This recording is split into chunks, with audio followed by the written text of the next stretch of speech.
Good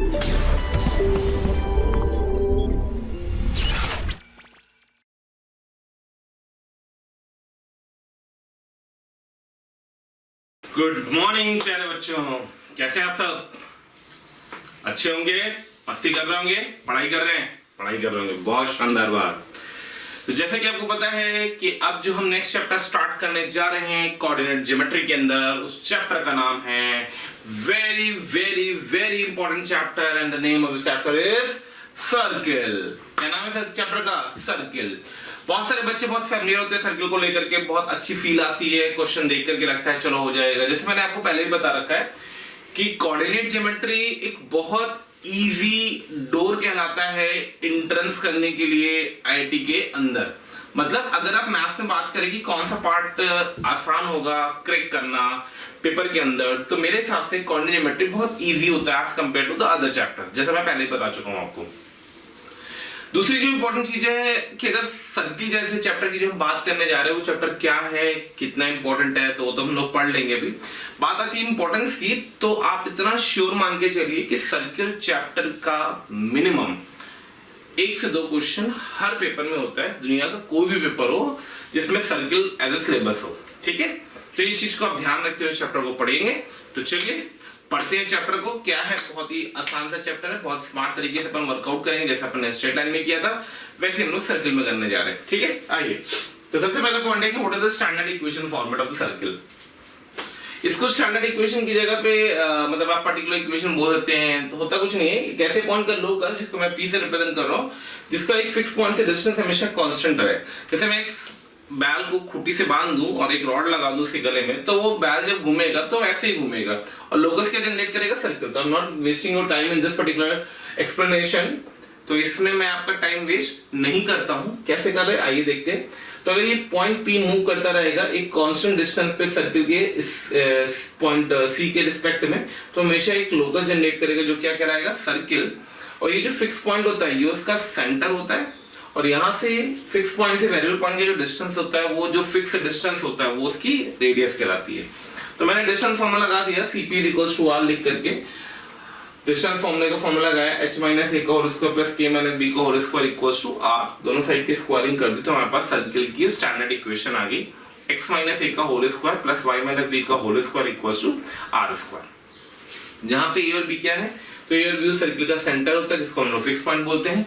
r क्या है? r उस सर्किल की रेडियस है जो कि फिक्स डिस्टेंस कहलाता है। तो यानी कि यहां से हमने सर्किल की एक स्टैंडर्ड इक्वेशन को इंटरप्रेट कर लिया जिसका सेंटर और रेडियस हमें पता हो। तो बेटा होता क्या है, जब भी कभी हमें सर्किल अगर निकालना है तो हमारी प्रायोरिटी रहती है, मैं क्वेश्चन कराऊंगा तो आपको दिखा दूंगा, हमारी प्रायोरिटी होती है कि हम कहीं से भी कैसे भी ढूंढ के क्या ले आए? सेंटर ले आए, और कहीं से भी कैसे भी ढूंढ करके क्या ले आए? रेडियस ले आए। क्लियर? ठीक है, चलिए आगे बढ़ते हैं। अब एक simplest equation of the circle कहलाती है। ये सिंपलेस्ट इक्वेशन क्या होती है, क्यों होती है, क्या यूज है, आइए वो समझते हैं। सिंपलेस्ट इक्वेशन वो इक्वेशन ऑफ द सर्किल होती है जिसका सेंटर 0 0 हो जाए, रेडियस कुछ भी हो, बस सेंटर 0 0 हो जाए। जैसे मैंने एक फोटो बनाई है, ये देखिए, ये एक्स एक्सिस है, ये वाई एक्सिस है, ये सेंटर मैंने ओरिजिन लिया है और एक ए डिस्टेंस से मैंने एक सर्किल को ड्रॉ किया है। तो ए डिस्टेंस मतलब उसकी रेडियस ए ले रखी है। तो सर्किल में the centre 0 0 known as the simplest equation of the circle. कई बार हम इसको स्टैंडर्ड में यूज कर लेते हैं क्योंकि मैंने यहाँ पे स्टैंडर्ड में सर्किल को a, b ले रखा है, सेंटर को a, b ले रखा है, उसको मैं 0 0 से रिप्लेस कर सकता हूँ। ठीक है, चलिए भाई। तो सर्किल की equation with the centre 0 0 radius a, तो सर्किल की इक्वेशन आ गई x² + y² = a²। अब ये इक्वेशन बहुत इंपॉर्टेंट होती है। क्यों बहुत इंपॉर्टेंट होती है, क्या लॉजिक है इसके पीछे इसके इंपॉर्टेंट होने का? तो बेटा इसकी इंपॉर्टेंट होने का one of the biggest reason ये है, इसके इंपॉर्टेंट होने का one of the biggest reason ये है कि जितने भी आर्टिकल्स प्रूफ वाले होते हैं, जो भी रिजल्ट हम सर्किल में इंटरप्रेट करेंगे, डिराइव करेंगे, वो सारे के सारे रिजल्ट इसी सर्किल पे करेंगे। क्यों? आसान पड़ता है, सबसे बड़ी चीज, और हमें रिजल्ट को एज अ रिजल्ट ही याद रखना है। ठीक है, फिर बात आती है जनरल इक्वेशन ऑफ सर्किल क्या होता है। तो बात हो रही जनरल इक्वेशन ऑफ सर्किल की, जनरल इक्वेशन हम किसे कहते हैं, क्या होता है। तो जनरल इक्वेशन ऑफ सर्किल कहां से आता है, कैसे इंटरप्रेट करते हैं? तो जनरल इक्वेशन ऑफ सर्किल के लिए हम क्या करते हैं, इक्वेशन 1 फ्रॉम इक्वेशन 1, पहली इक्वेशन जो होती है हमारी, पहली इक्वेशन ये वाली जो इक्वेशन थी x - a का whole square plus y - b का होल स्क्वायर = r², मैं इसको एक्सपेंड कर दूंगा। तो एक्सपेंड कर दूं, तो फ्रॉम इक्वेशन 1 मैंने इसको एक्सपेंड कर दिया, x² + y² - 2ax - 2by + a² + b² - r² = 0। Clear है? अब जब मैंने इसको एक्सपेंड कर दिया x² + y² - 2ax - 2by + a² + b² - r² = 0, तो सर्किल की हमारी इक्वेशन डिराइव होगी। क्या इक्वेशन डिराइव होगी? मैंने x² को x² दिया, y² को y² दिया, -2ax को 2g से कर दिया, -2by को 2f से कर दिया और a² + b² - r² को c से रिप्लेस कर दिया। करेक्ट है? तो जब मैंने इतना इंटरप्रिटेशन कर दिया तो यहां से हमारे सर्किल के सेंटर है, कंपेयर करिएगा, -2a 2g के बराबर है, -2b 2f के बराबर है और a² + b² - r² c के बराबर है। इनिशियली सेंटर था a, b, नेक्स्ट सेंटर हो गया -g, -f बाय कंपेयरिंग, इसको इससे कंपेयर किया, इसको इससे कंपेयर किया और a² + b² - r² c के बराबर था, तो r की वैल्यू आ गई √g² + f² - c, बेसिकली आएगी a² + b² - c और a और b g और f के बराबर थे, -g - f के बराबर थे। तो ये सर्किल वो सर्किल है जो हमें अच्छे से आना चाहिए, फिर से इसको भी याद होनी चाहिए। सर्किल की इक्वेशन है x² + y² + 2gx + 2fy + c = 0। ठीक है? वो सर्किल जिसका सेंटर क्या है -g, -f और रेडियस क्या है √g² + f² - c। कंफर्टेबल होंगे? चलिए आगे बढ़ते हैं। तो हमारे पास सिंपलेस्ट इक्वेशन आ गई और हमारे पास जनरल इक्वेशन आ गई, दोनों हमें अच्छे से पता होनी चाहिए। स्टैंडर्ड इक्वेशन क्या है हमने बात कर ली, स्टैंडर्ड, सिंपलेस्ट एंड जनरल। अब दो नोट के पॉइंट मैंने लिखे हैं, आइए उन दोनों को समझते हैं। पहला पॉइंट मैंने लिख रखा है, any second degree curve, any second degree curve, कोई भी अगर हमारे पास सेकेंड डिग्री कर्व है, ax² + 2hxy + by² + 2gx + 2fy + c = 0, any second degree curve, कोई भी सेकेंड डिग्री कर्व अगर हमारे पास लिखा हुआ है जो उन्होंने पढ़ा था पेयर ऑफ स्ट्रेट लाइन के टाइम पे, आपको बताओ, तो वो सेकेंड डिग्री कर्व सर्किल अगर रिप्रेजेंट कर रहा है तो उसकी दो कंडीशन होती है। पहली कंडीशन होती है x² और y² के कोएफिशिएंट सेम होने चाहिए, a = b, और दूसरी कंडीशन होती है xy का कोएफिशिएंट 0 होना चाहिए, h = 0। तो coefficient of x² = coefficient of y² and next condition है कोएफिशिएंट ऑफ xy = 0। तो these two are the standard condition which is required to convert a second degree curve into a circle। तो कभी भी हमें इस circle के centre vendor की बात करनी होगी जनरल इक्वेशन के सर्किल की, तो ध्यान रखना x² और y² का कोएफिशिएंट 1 बना के ही हम सेंटर निकालेंगे। अगर 1 नहीं होगा तो हम यहाँ पे 1 क्रिएट करेंगे डिवाइड करके। कंफर्टेबल? ठीक है। अब वो कह रहा है ये जो इक्वेशन 2 थी हमारी, x² + y² + 2gx + 2f + जिसको मैंने इक्वेशन 2 लिखा था, तो जो सर्किल था इक्वेशन 2 का, सर्किल फ्रॉम इक्वेशन 2, उसकी रेडियस थी √g² + f² - c। अभी जो अंडर के अंदर क्वांटिटी बैठी हुई है g² + f² - c, बेटा ध्यान दो, तो इसकी तीन पॉसिबिलिटी है। अंडर के अंदर की क्वांटिटी है तो पॉजिटिव हो जाए, अंडर की क्वांटिटी है तो 0 के बराबर हो जाए, या तो नेगेटिव हो जाए। अगर पॉजिटिव हो गई तो बल्ले बल्ले रियल सर्किल डिफाइंड हो गया, अगर 0 हो गई तो पॉइंट सर्किल आ गई कि रेडियस 0 होगी। पॉइंट सर्किल क्या होता है? ऐसा सर्किल जिसका सेंटर डिफाइंड है, रेडियस 0 है। I repeat point circle, I repeat point circle, ऐसा सर्किल जिसका सेंटर 0 है और रेडियस 0 है, सेंटर डिफाइंड है। कोई भी सेंटर हो उसको पॉइंट की तरह मार्क कर देते हैं। ठीक है, ड्रॉ करना है पॉइंट सर्किल को, तो लाइए मैं पॉइंट सर्किल को ड्रॉ कर देता हूं। ये है पॉइंट सर्किल हमारा, इसे बोलते हैं पॉइंट सर्किल। एक पॉइंट को ड्रॉ करना मतलब पॉइंट सर्किल। ठीक है, g² + f² - c अगर लेस देन 0 हो जाए, मतलब अंदर की क्वांटिटी अगर नेगेटिव हो जाए। मेरे प्यारे बच्चों, अगर ये रूट के अंदर की क्वांटिटी नेगेटिव हो गई, हम कॉम्प्लेक्स नंबर ही पढ़ चुके हैं, तो रूट के अंदर नेगेटिव बैठेगा नहीं। क्यों? क्योंकि हम रियल की बात कर रहे हैं, सर्किल तो रियल डिफाइनिंग के लिए होता है। तो रूट के अंदर की क्वांटिटी अगर नेगेटिव हो जाती है तो हम बोलेंगे क्या? रूट के अंदर क्वांटिटी अगर नेगेटिव हो जाएगी तो हम बोलेंगे रेडियस तो डिफाइंड नहीं है। रेडियस मतलब डिफाइंड मींस इमेजिनरी रेडियस आई। तो एक ऐसा सर्किल होगा जिसकी रेडियस इमेजिनरी है। अब जो सर्किल की रेडियस इमेजिनरी, तो उस सर्किल को हम क्या बोलते हैं? उस सर्किल को हम बोलते हैं इमेजिनरी सर्किल। क्या बोलते हैं? Imaginary circle. और with a real centre, centre तो वही चल रहा है हर बार। इसका सेंटर क्या चल रहा था? -g - f, इसका सेंटर भी -g - f, इसका सेंटर भी -g - f, इसका सेंटर भी -g - f। डिपेंडेंसी किस पे आई? रेडियस पे। ये एक रियल सर्किल है क्योंकि रेडियस डिफाइंड है। ये point circle with centre -g - f क्योंकि रेडियस 0 है। एक imaginary circle with real centre -g - f, क्यों? क्योंकि रेडियस का पार्ट रूट के अंदर की क्वांटिटी नेगेटिव आएगी। इससे सर्किल कैसा आएगा? इमेजिनरी। क्लियर? तो ये मैंने आपको standard equation, simplest equation and general equation की बात कर ली। ठीक है, चलिए आगे बढ़ते हैं। तो नेक्स्ट आर्टिकल हम देखने जा रहे हैं वो आर्टिकल है diametrical form of a circle. Circle का डायमेट्रिकल फॉर्म क्या होता है, मतलब एक ऐसा सर्किल जिसके डायमेट्रिकल एंड पॉइंट्स हमें पता हो। तो ये सर्किल दे रखा है जिसके diametrical end points A and B दे रखे हैं, उसका हमें लोकस निकालना था। तो जो भी पॉइंट सर्किल की सर्कमफरेंस पे होगा, अगर ये डायमीटर है तो एंगल 90 होगा, और अगर ये एंगल 90 होगा तो इसका स्लोप और इसके स्लोप का प्रोडक्ट -1 होगा। h के मान करके सिंपलीफाई करके जनरलाइज कर दिया, तो जो डायमेट्रिकल फॉर्म ऑफ सर्किल की इक्वेशन आ गई वो आ गई बेटा x - x1 * x - x2 + y - y1 * y - y2 = 0। बहुत ही सिंपल सा रिजल्ट है, ठीक है। अब होता है इस रिजल्ट को मैं एक्सपेंड कर दूं, तो जरा ध्यान देना, एक छोटी सी चीज जो मैंने नोट पे लिख रखी है उस पे मैं एक क्वेश्चन करवाऊंगा आपको कि अगर मैं पहले दो ब्रैकेट्स को ओपन कर दूं तो x में एक क्वाड्रेटिक बन रही है जिसका नाम है x² - x times of x1 + x2 + x1 x2, और फिर y वाले ब्रैकेट्स को अगर मैं मल्टीप्लाई कर दूं तो ये y में एक क्वाड्रेटिक बनाएगा, वो बनाएगा y² - y times y1 + y2 + y1 y2 = 0। तो अगर आपने इस चीज को ऑब्जर्व किया जो मैंने नोट में लिखा है, ये ट्रिक का बोल सकते हो आपकी सर, ये मतलब मैं बोल दूंगा ये एक ट्रिक टाइप का कांसेप्ट है। क्या है आइए समझते हैं।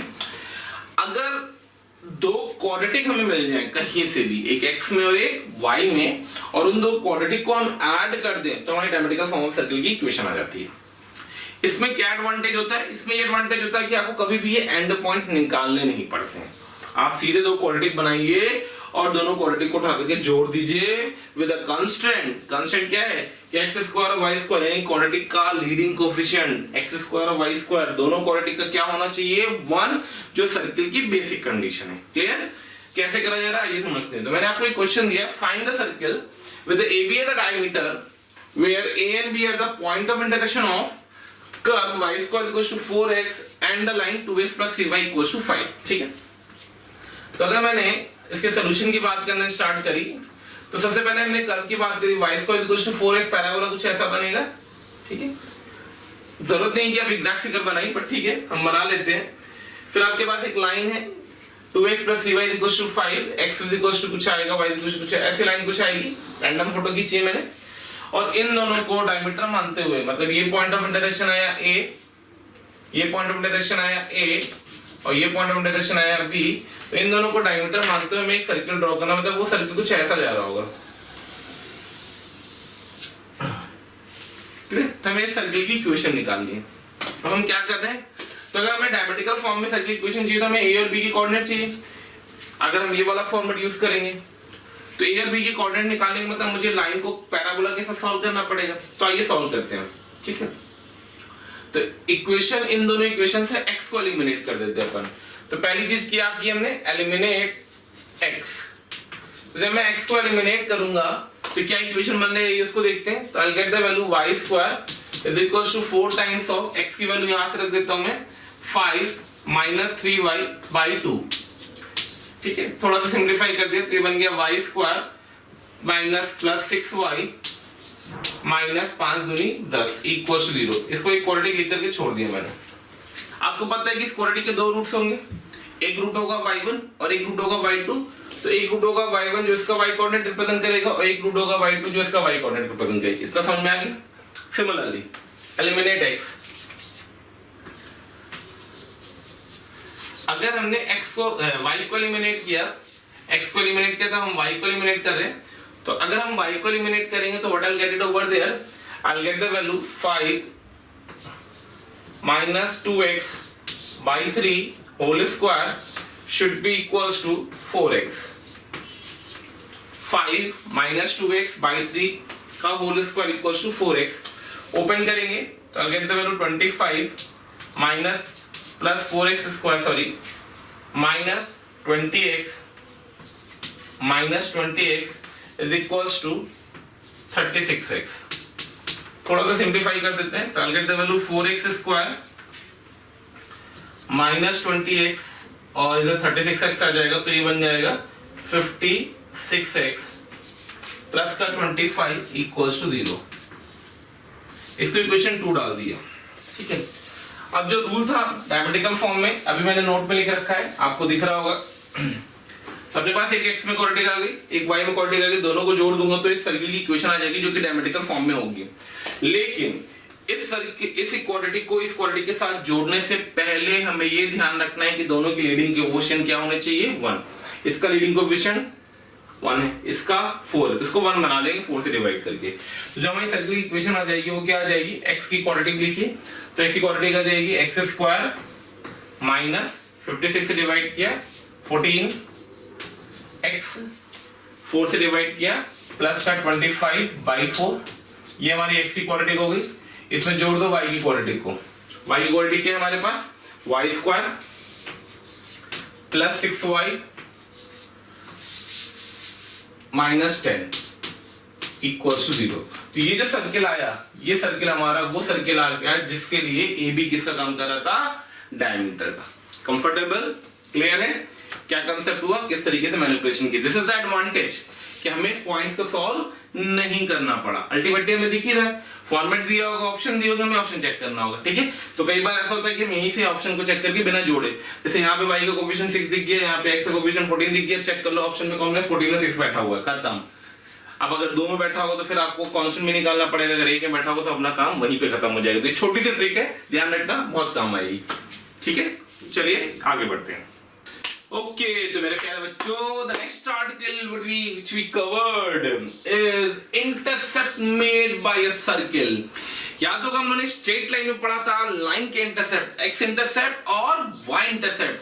आइए अब हम पढ़ने जा रहे हैं सर्किल के इंटरसेप्ट के बारे में बातें, ठीक है। क्या होता है, कैसे किया जाता है, ये सब कुछ देखते हैं, सब कुछ बोर्ड पे मैंने मार्क कर रखा है। ये सारा जो मैं लिखता हूँ this is only for saving your time.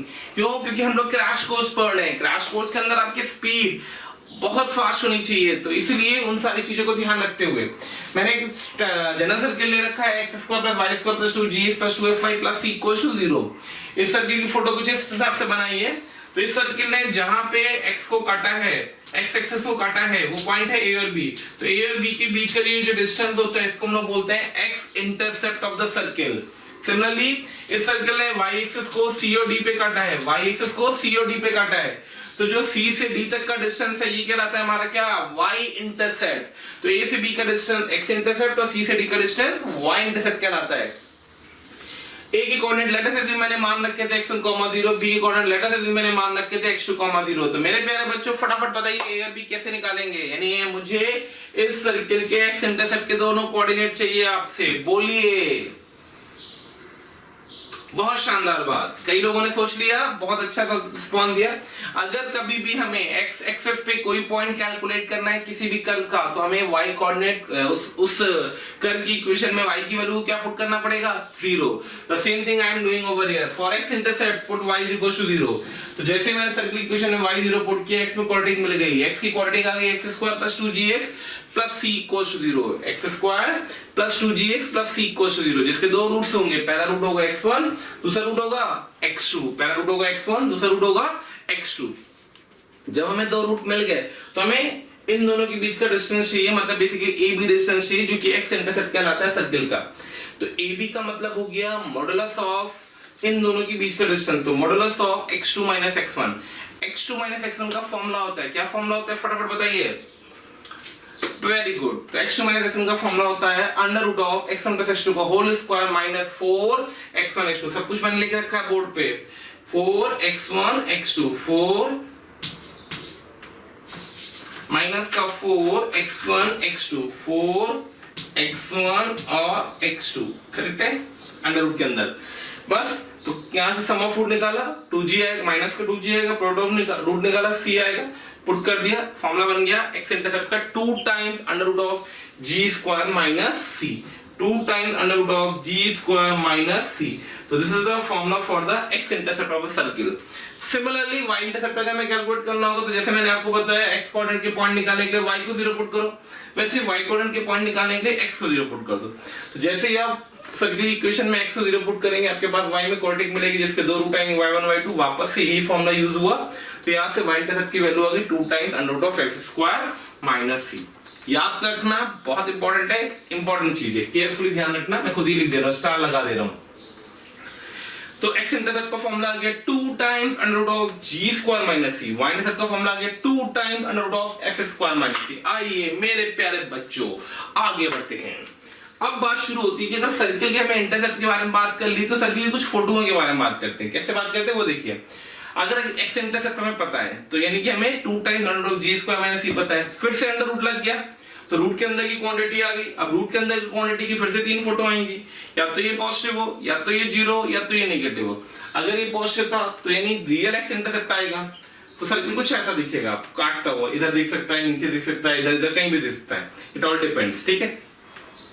अगर ये जी स्क्वायर माइनस सी के बराबर आ गया, तो जी स्क्वायर माइनस सी के बराबर आ गया मतलब एक्स इंटरसेप्ट 0 हो गया। एक्स इंटरसेप्ट 0 का मतलब सर्किल ने एक्स एक्सिस को टच कर दिया।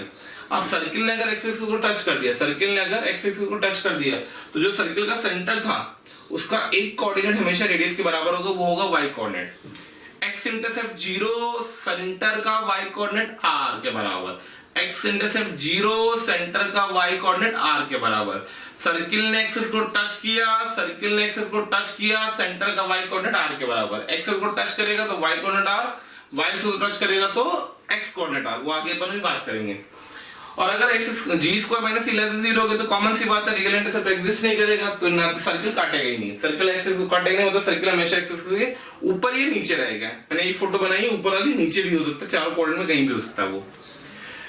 सिमिलरली वाई इंटरसेप्ट की बात करी कि वाई इंटरसेप्ट का अगर y coordinate positive, y intercept positive दे रखा है तो रियल इंटरसेप्ट आएगा। सर्किल की फोटो कुछ इस टाइप से बनेगी, वाई एक्सिस को कट करती हुई। अगर 0 हो गया तो टच करेगा वाई एक्सिस को, और अगर सर्किल ने वाई एक्सिस को टच किया तो सर्किल के सेंटर का कौन सा कोऑर्डिनेट रेडियस के बराबर होगा, एक्स कोऑर्डिनेट। वाई एक्सिस को टच करेगा तो एक्स कोऑर्डिनेट रेडियस, एक्सिस को टच करेगा तो वाई कोऑर्डिनेट रेडियस। और अगर एफ स्क्वायर माइनस सी लेस देन 0 है तो सर्किल का रियल वाई इंटरसेप्ट एग्जिस्ट नहीं करेगा, और रियल वाई इंटरसेप्ट एग्जिस्ट नहीं करेगा तो सर्किल कंप्लीटली लेफ्ट या राइट में होगा वाई एक्सिस के। क्लियर? नोट का तीसरा पॉइंट आता है कि जी स्क्वायर, एफ स्क्वायर और सी तीनों आपस में बराबर हो गए। अगर ये तीनों बराबर हो गए, g square equals to F square equals to c, अगर g square equals to F square equals to c हो जाएगा, यानी कि सर्किल का एक्स कोऑर्डिनेट भी 0 आ गया, सर्किल का एक्स इंटरसेप्ट भी 0 आ गया, सर्किल का वाई इंटरसेप्ट भी 0 आ गया। तो सर्किल ने एक्सिस को टच किया, सर्किल ने वाई एक्सिस को टच किया, तो सर्किल के सेंटर का एक्स कोऑर्डिनेट भी आर आ गया, वाई कोऑर्डिनेट भी आर आ गया। तो this is the condition if G square equals to F square equals to C, then the circle having such type of picture which touches both the coordinate axes and the center's coordinate should be r, r. Clear? Okay तो ये हम लोगों ने intercept की पूरी बात कर ली अच्छे से, तमीज से। इंटरसेप्ट के क्वेश्चन आते हैं, कैलकुलेशन कैसे करनी है आइए उनको अब क्वेश्चन के थ्रू देखते हैं। तो चलिए आगे बढ़ते हैं। अब देखते हैं हम लोग कुछ क्वेश्चंस जो अपन ने थ्योरी कवर करी है। क्या क्या कवर किया अपन ने बेसिक सर्कल की equation, standard equation, simplest equation, उसका डायमेट्रिकल फॉर्म, और उसके बाद intercept made by a circle. इतने आर्टिकल अपन ने कवर किया। अब अपन इन्हीं आर्टिकल्स पे 1 बाय 1 क्वेश्चन लेते हैं, देखते हैं क्या क्या कैसे कैसे क्वेश्चन आते हैं। 99% मैंने जितने भी क्वेश्चन उठाऊंगा वो सारे जेईई मेंस के उठाऊंगा, जिससे आपको इंटरप्रेट हो जाएगी जेईई मेंस एक्चुअली पूछता क्या है। ठीक है, तो आइए सबसे पहले सेकंड क्वेश्चन देखते हैं अपन।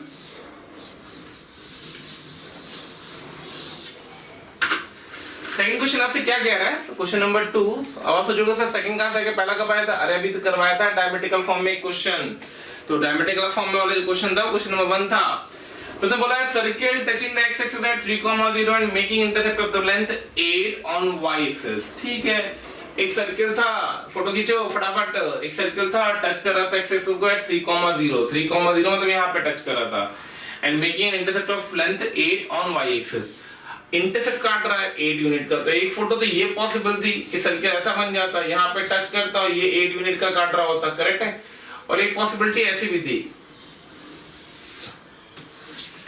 सेम साइज का सर्किल होगा वो, ठीक है, लग नहीं रहा है,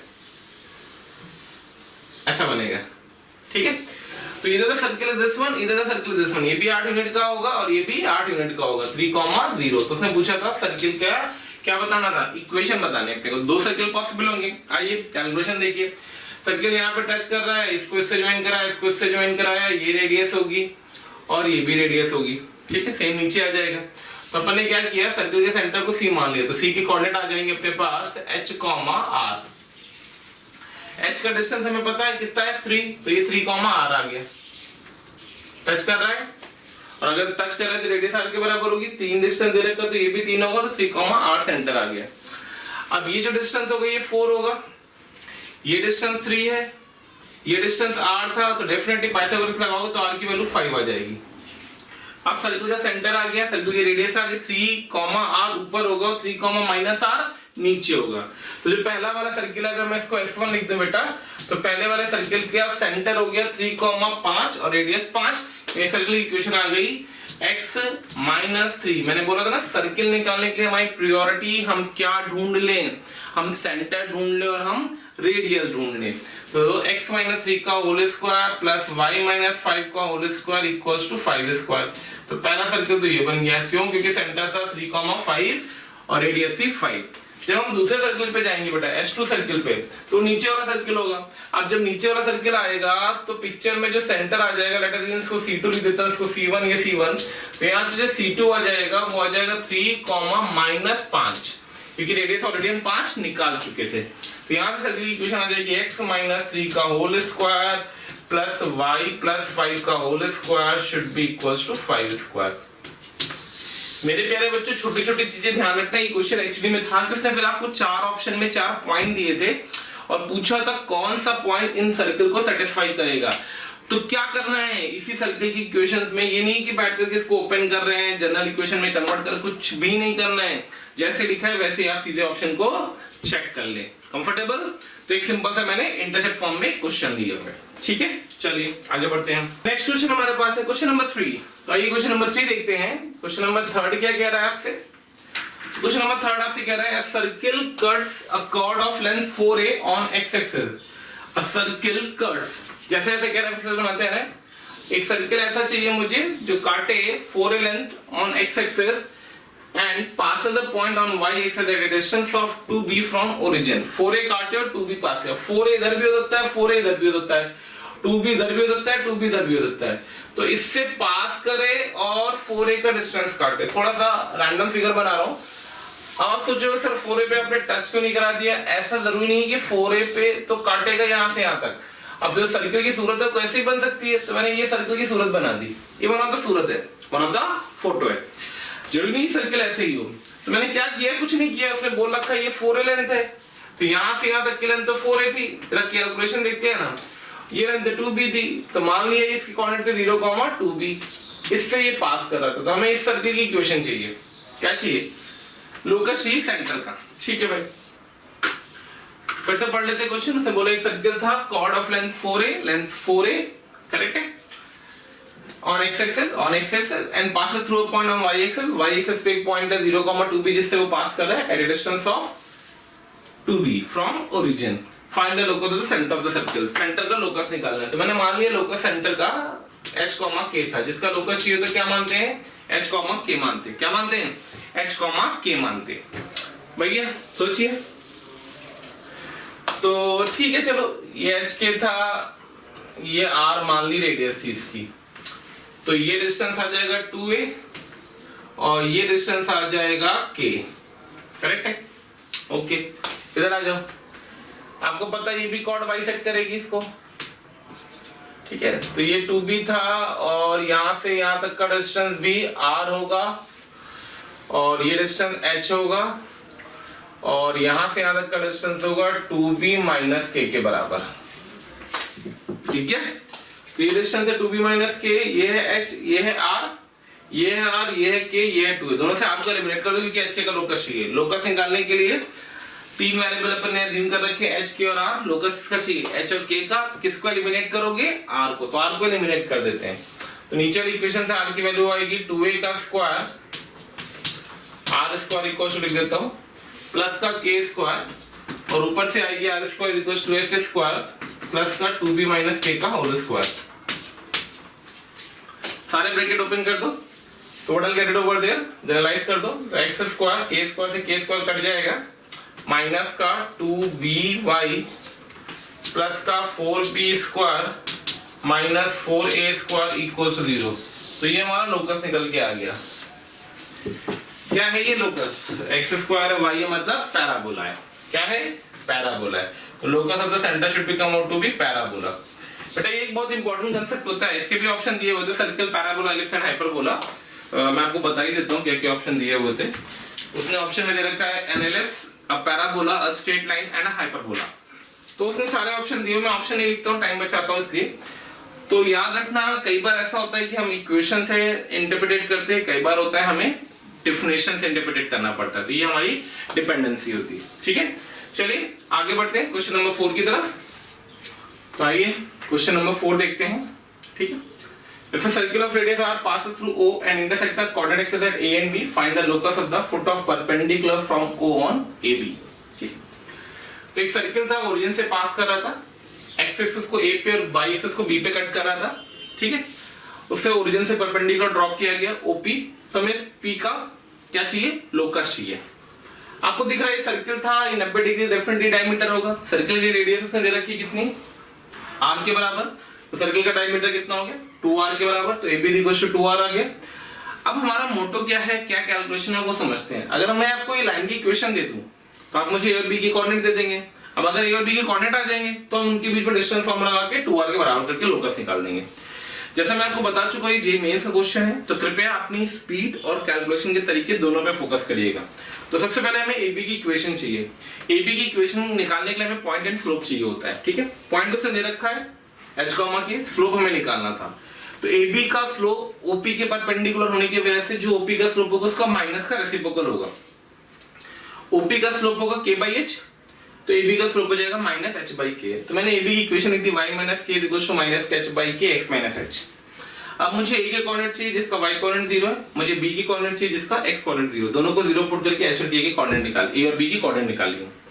A और B के बीच में डिस्टेंस फॉर्मूला लगा करके 2r से इक्वेट कर दिए, विल गेट योर आंसर। ठीक है, सिंपल सा क्वेश्चन था, अच्छा क्वेश्चन था, लेकिन क्योंकि ऑप्शंस अच्छे दिए हुए थे, थोड़ा सा कैलकुलेशन भी, कंसेप्ट देखना है। चलिए आगे बढ़ते हैं क्वेश्चन नंबर 5 की तरफ। क्वेश्चन नंबर 5 क्या कह रहा है उसको समझते हैं।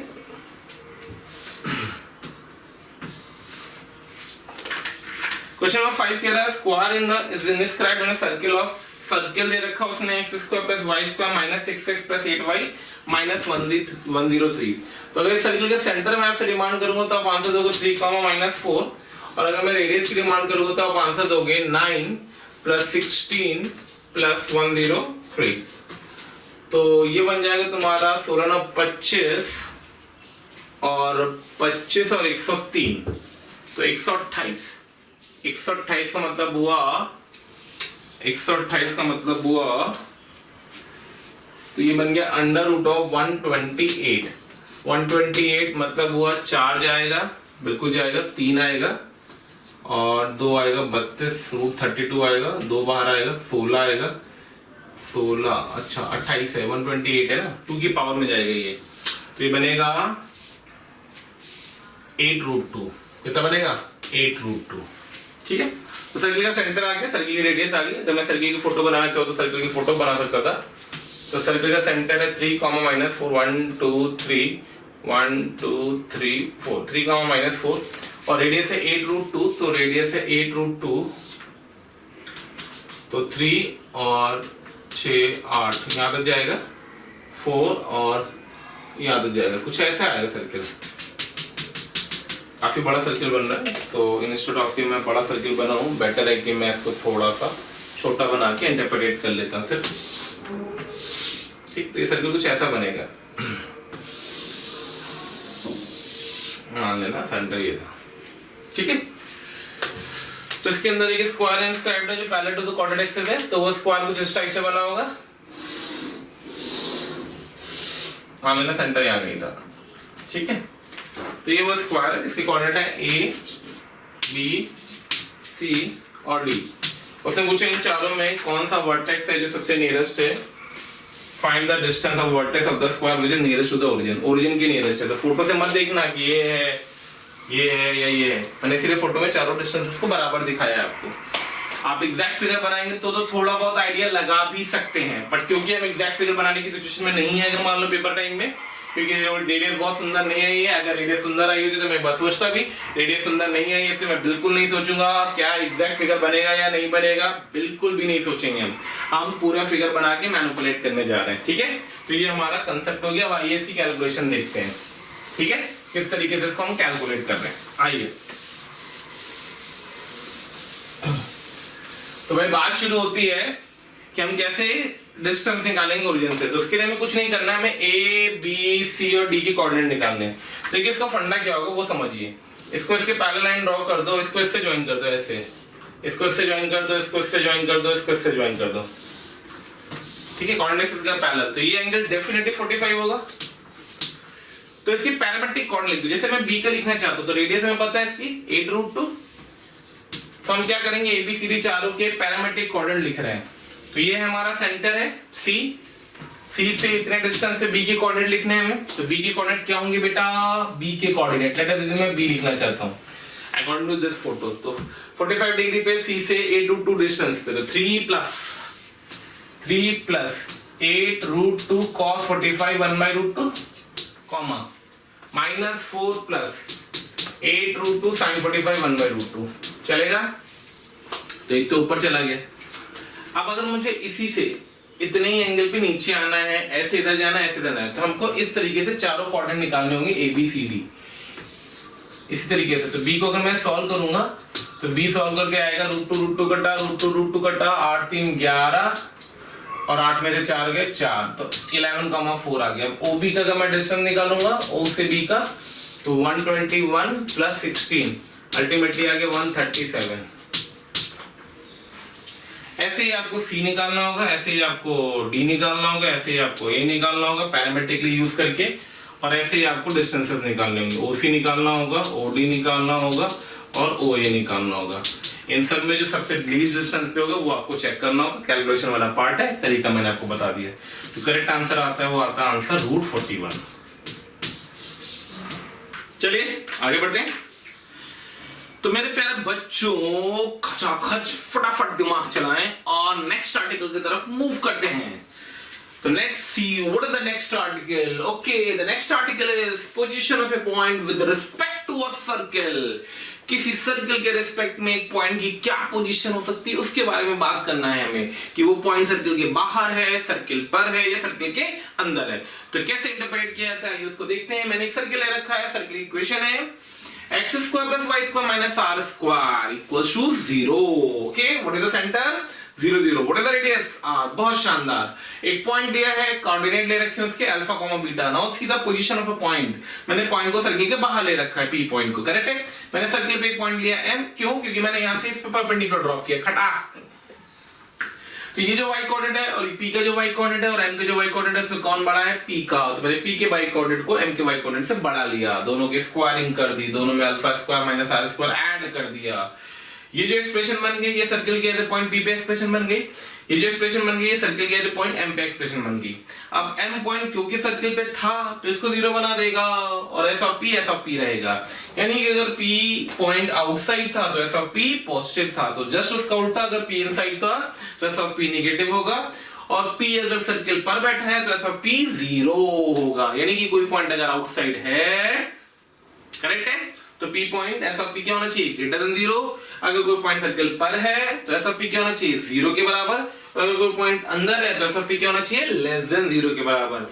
कई सारे बच्चे मुझे लगातार कमेंट कर रहे हैं कि सर थोड़ी सी स्पीड ज्यादा चल रही है, स्पीड ज्यादा चल रही है। अरे मेरे प्यारे बच्चों, आप ये सोचिए कि मैं आपको वो चैप्टर्स 2-2 लेक्चर्स में कवर करवा रहा हूं, आपके पास चॉइस है, आप थोड़ी सी स्पीड कम कर सकते हैं, आप एक लेक्चर जो चीज आपको दी जा रही है उसको दोबारा भी देख सकते हैं, बट थोड़ा सा ध्यान दें, स्पीड का मैटर, थोड़ी सी अपनी फ्रीक्वेंसी बढ़ाइए। इंस्टेड ऑफ कि आप मुझसे बोलिए कि सर स्पीड कम करिए। ये क्रैश कोर्स चल रहा है बेटा, इस पे ध्यान दो आप। ये क्रैश कोर्स है, नॉट अ रेगुलर कोर्स।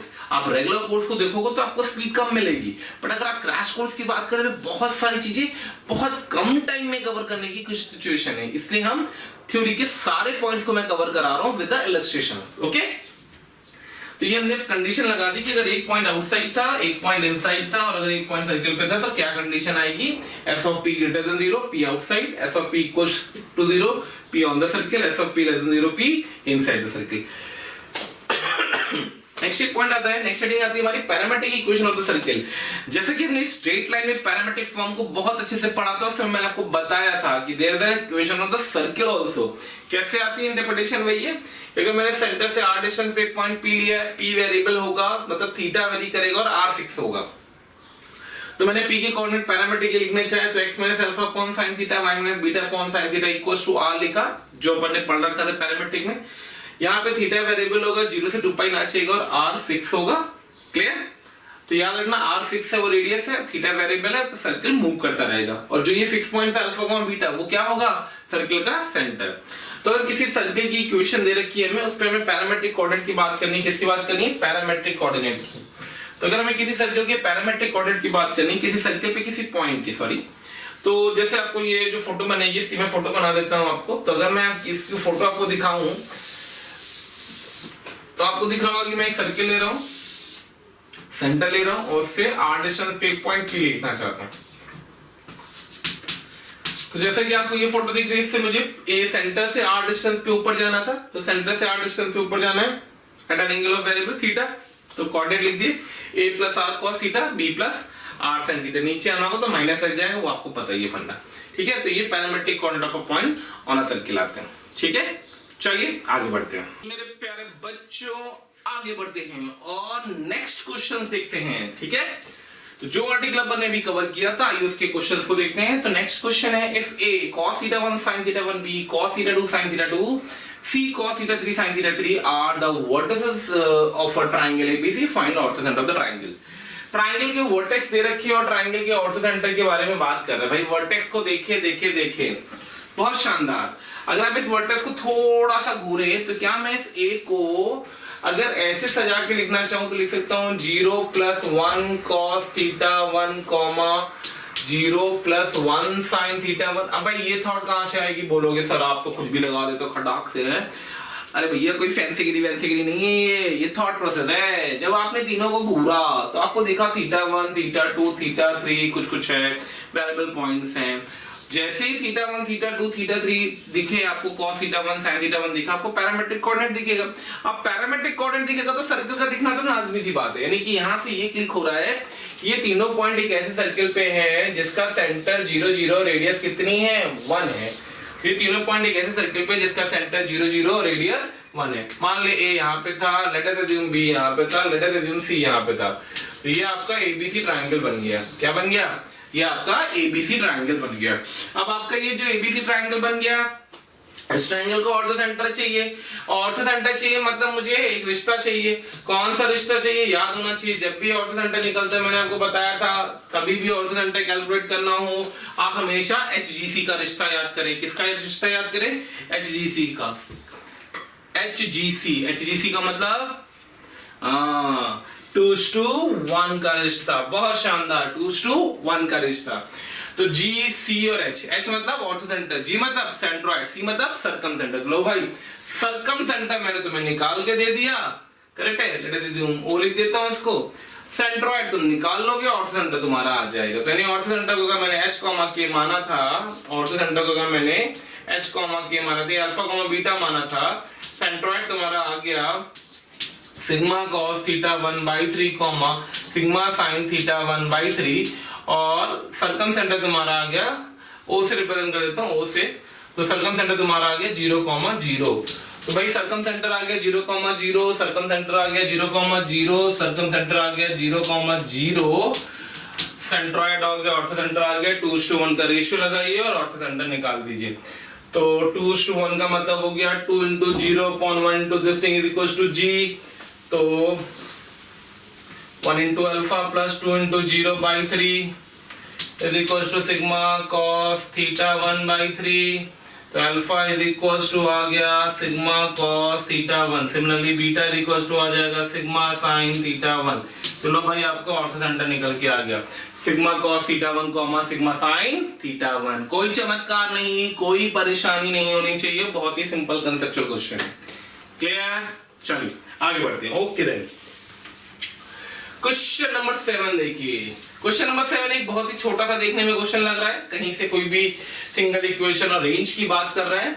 कैसे सर्कल की क्वेश्चन पे स्ट्राइक करते हैं, ध्यान रखना। से पूछा है रेंज, क्या पूछा है, रेंज। किसकी रेंज पूछी है, x - y की। तो पूछा रेंज ऑफ x - y। अब जब आपको सोचोगे सर ये क्वेश्चन कहां से हमें स्ट्राइक करेगा, बिल्कुल नहीं करेगा भाई। तो याद रखना, ऐसे क्वेश्चन की अप्रोच बहुत अच्छे से पता होनी चाहिए।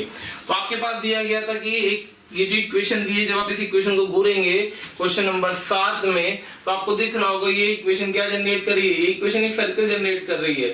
x² + y² - 4x -4y equals to 0। Correct है?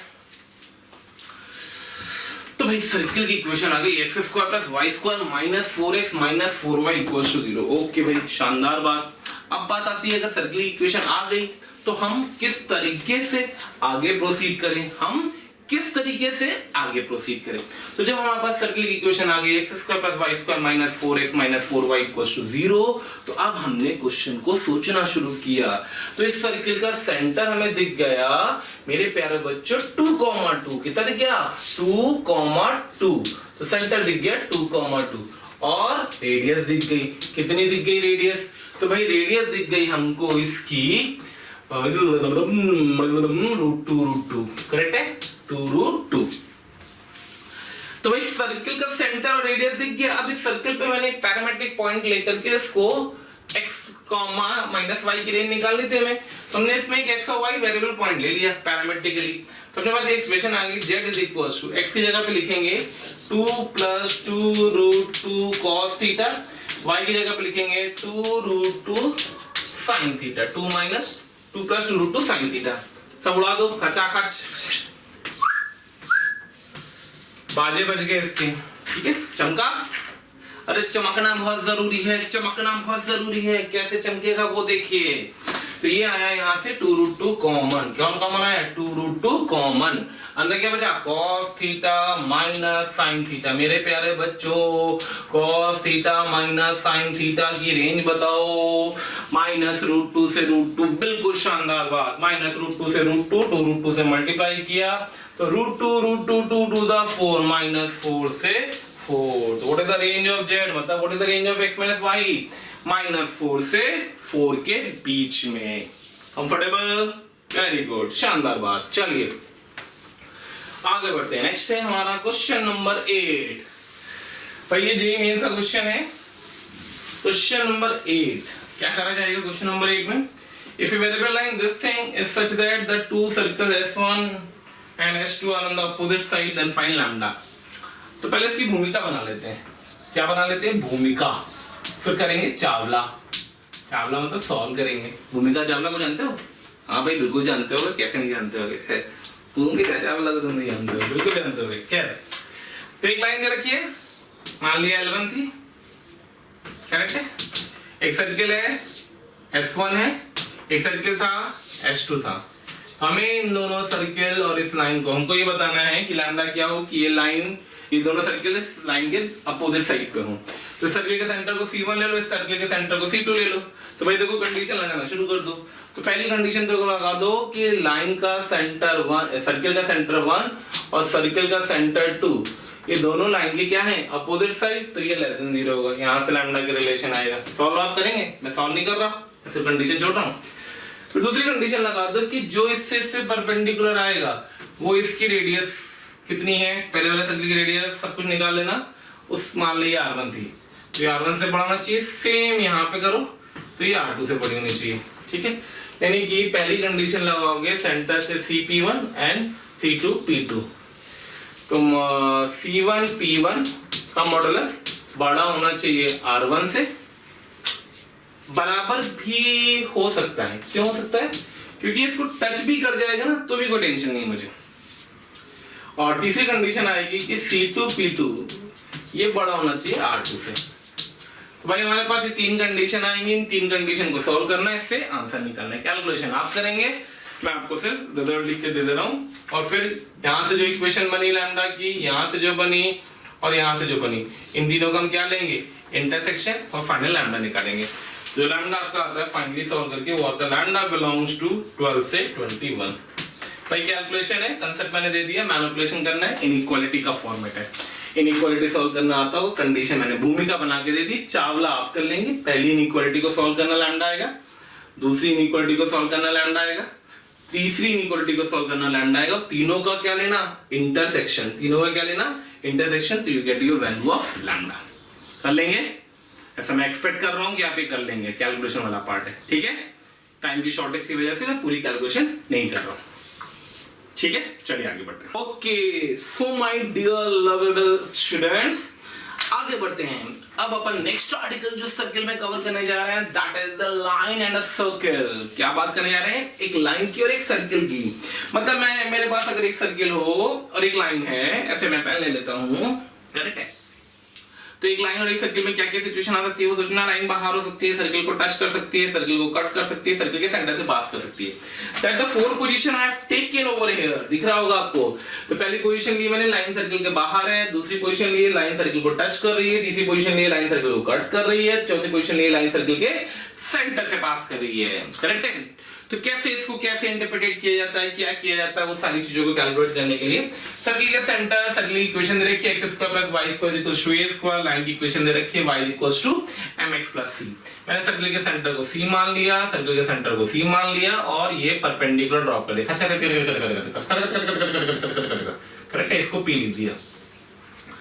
तो ये है कंडीशन कि अगर मेरा जो सर्किल से ड्रॉ किया गया परपेंडिकुलर है, सर्किल से सेंटर से ड्रॉ किया गया लाइन पे परपेंडिकुलर, अगर उसकी रेडियस से ज्यादा था तो लाइन आउटसाइड थी, बराबर था तो लाइन टच करेगी, छोटा था तो लाइन सीकेंड का काम करेगी, और अगर जीरो हो गया तो लाइन, अगर जीरो हो गया तो what is implies? Line is diameter कहलाएगी। डायमीटर क्या कहलाएगी? Diameter of circle. Line is the diameter of the circle. I repeat, mod CP. तो mod CP अगर r से रेडियस से ज्यादा है तो लाइन आउटसाइड होगी, रेडियस के बराबर है तो लाइन टच करेगी तो कंडीशन ऑफ टेंजेंसी कहलाएगी। mod CP = r is the condition of tangency. Correct है? mod CP अगर r से छोटा होगा, 0 से बड़ा होगा तो लाइन सीकेंड का काम करेगी, मतलब 2 पॉइंट पे कट करेगी। करेक्ट है? और अगर mod CP 0 के बराबर हो गया तो लाइन सीकेंड बोल सकते हो, उसको डायमीटर बोल सकते हो, क्योंकि वो कट भी करेगी और क्या करेगी? सेंटर से पास भी करेगी। अब अगर मैं इन जनरल में कुछ नोट के पॉइंट बता रहा हूं, ध्यान से देखना। अगर मैं इन जनरल बात कर रहा हूं, इन जनरल मतलब इन जनरल, कोई सेकंड डिग्री कर्व मुझे दे दो, कोई भी लाइन मुझे दे दो। मैंने यहाँ एग्जांपल सर्किल का लिया है, but this is applicable for any second degree curve, like for example parabola, ellipse, hyperbola, everywhere. अगर मेरे पास कोई भी सेकंड डिग्री कर्व दिया गया है, जैसे कि मैंने यहाँ पे सर्किल ले रखा है, x² + y² + 2gx + 2y fy + λ = 0, और मुझे एक लाइन दे रखी है y = mx + c। करेक्ट है? तो हम क्या करते हैं, इन दोनों को सॉल्व कर लेंगे। तो जब इन दोनों को सॉल्व करेंगे तो x में एक क्वाड्रेटिक बन जाएगी। मैंने लिख के दे दिया आपको, कैलकुलेट आप कर लीजिएगा। पेन चलाना है आपको, फटाफट चलाते चलिएगा मेरे साथ। पेन चला रहे हैं ना, बिल्कुल तेजी से चलाइएगा। तो क्वाड्रेटिक बनाई अपन ने। अब इस क्वाड्रेटिक के बाद हमने इसके क्वाड्रेटिक के 2 डिस्टिंक्ट रूट्स आ सकते हैं, तो लाइन 2 जगह पे कट करेगी कर्व को। इक्वल रूट्स आएंगे तो टच करेगी, और रियल रूट नहीं आएंगे तो लाइन आउटसाइड होगी। वही कंडीशन लगा दी। वो सब किस पे डिपेंड करता है? क्वाड्रेटिक के रूट्स, डिस्क्रिमिनेंट पे। तो अगर इस क्वाड्रेटिक का डिस्क्रिमिनेंट <0 है तो लाइन आउटसाइड होगी, p = 0 है तो लाइन टेंजेंट होगी।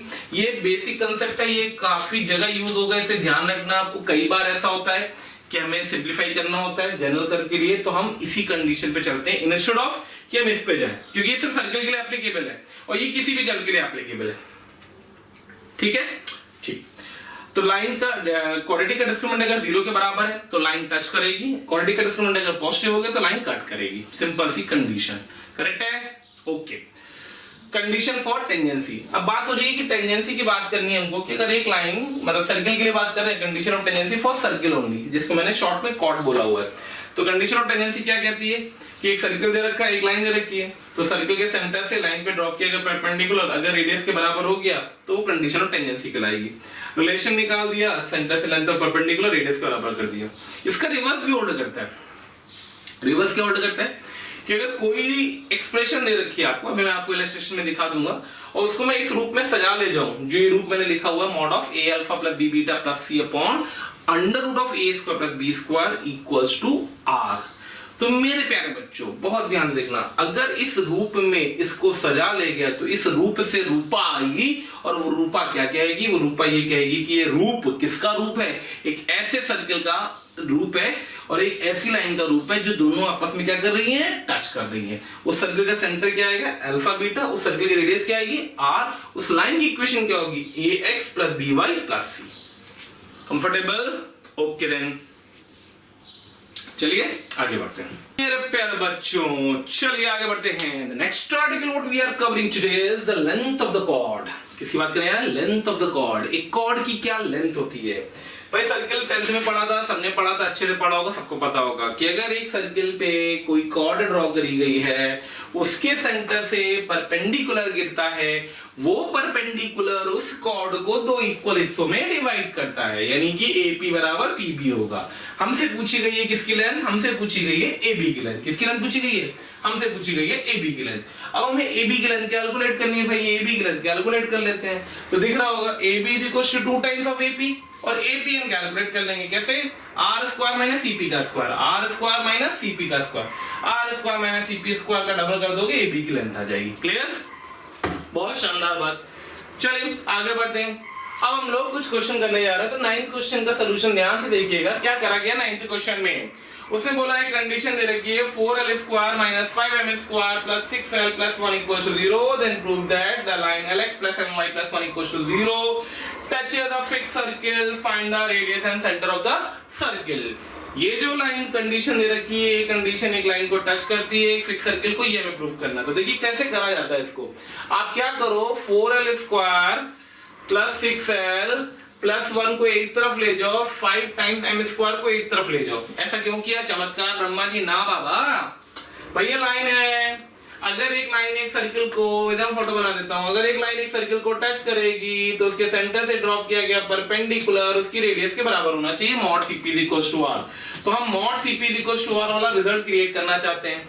मॉड CP जब लिखोगे तो सेंटर से लाइन पे परपेंडिकुलर जाओगे तो नीचे क्या आएगा? लाइन के x और y की कोफिशिएंट के स्क्वायर का सम, यानी under root of l square plus m square. इसलिए मैंने m स्क्वायर को यहां रखा है। अब क्या करूं? उतना ही l स्क्वायर लिख दूं, तो मैंने 5l स्क्वायर जोड़ दिया। जब 5l स्क्वायर यहां जोड़ा तो ये बन गया 9l स्क्वायर। इसको लिख दिया, ये बन गया 3l प्लस 1 का होल स्क्वायर, ये बन गया 5 times of m square plus l square. दोनों साइड का क्या ले लिया? रूट ले लिया। तो बन गया 3l plus 1 upon under root of m square plus l square should be equals to root 5। कुछ आया? अरे बिल्कुल आ गया भाई, क्यों नहीं आएगा? आप ठहरे इंटेलिजेंट लोग, थोड़ा सा सजा दो इसको। तो देखो, मिल गई मुझे रूपा, देख के तुमको क्या होता है कुछ तो बताएंगे। देखो इसको, सोचो उसको, अभी पीछे बताया था मैंने मॉड CP। तो एक ऐसा सर्किल होगा जिसका सेंटर क्या होगा? 3,0 और सर्किल की रेडियस क्या होगी? रूट 5। तो सर्किल का सेंटर आ गया 3,0 और सर्किल की रेडियस कितनी आ गई? रूट 5। तो मैंने mod CP equals to R का फॉर्मेट लिया, ये रिप्रेजेंट कर रहा है किसको? This is same as mod CP equals to R। तो mod CP equals to R से अपने पास सेंटर भी आ गया और रेडियस भी आ गई। कंफर्टेबल? चलिए आगे बढ़ते हैं।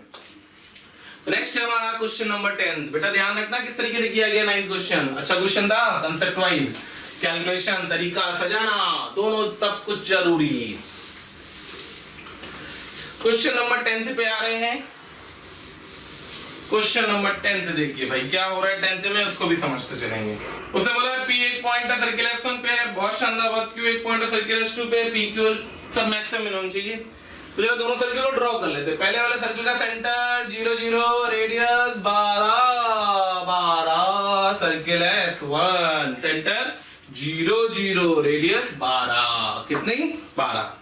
दूसरा सर्किल का centre 3 4, radius 5, 3 4, radius 5, 3 4, radius 5, passing from the origin.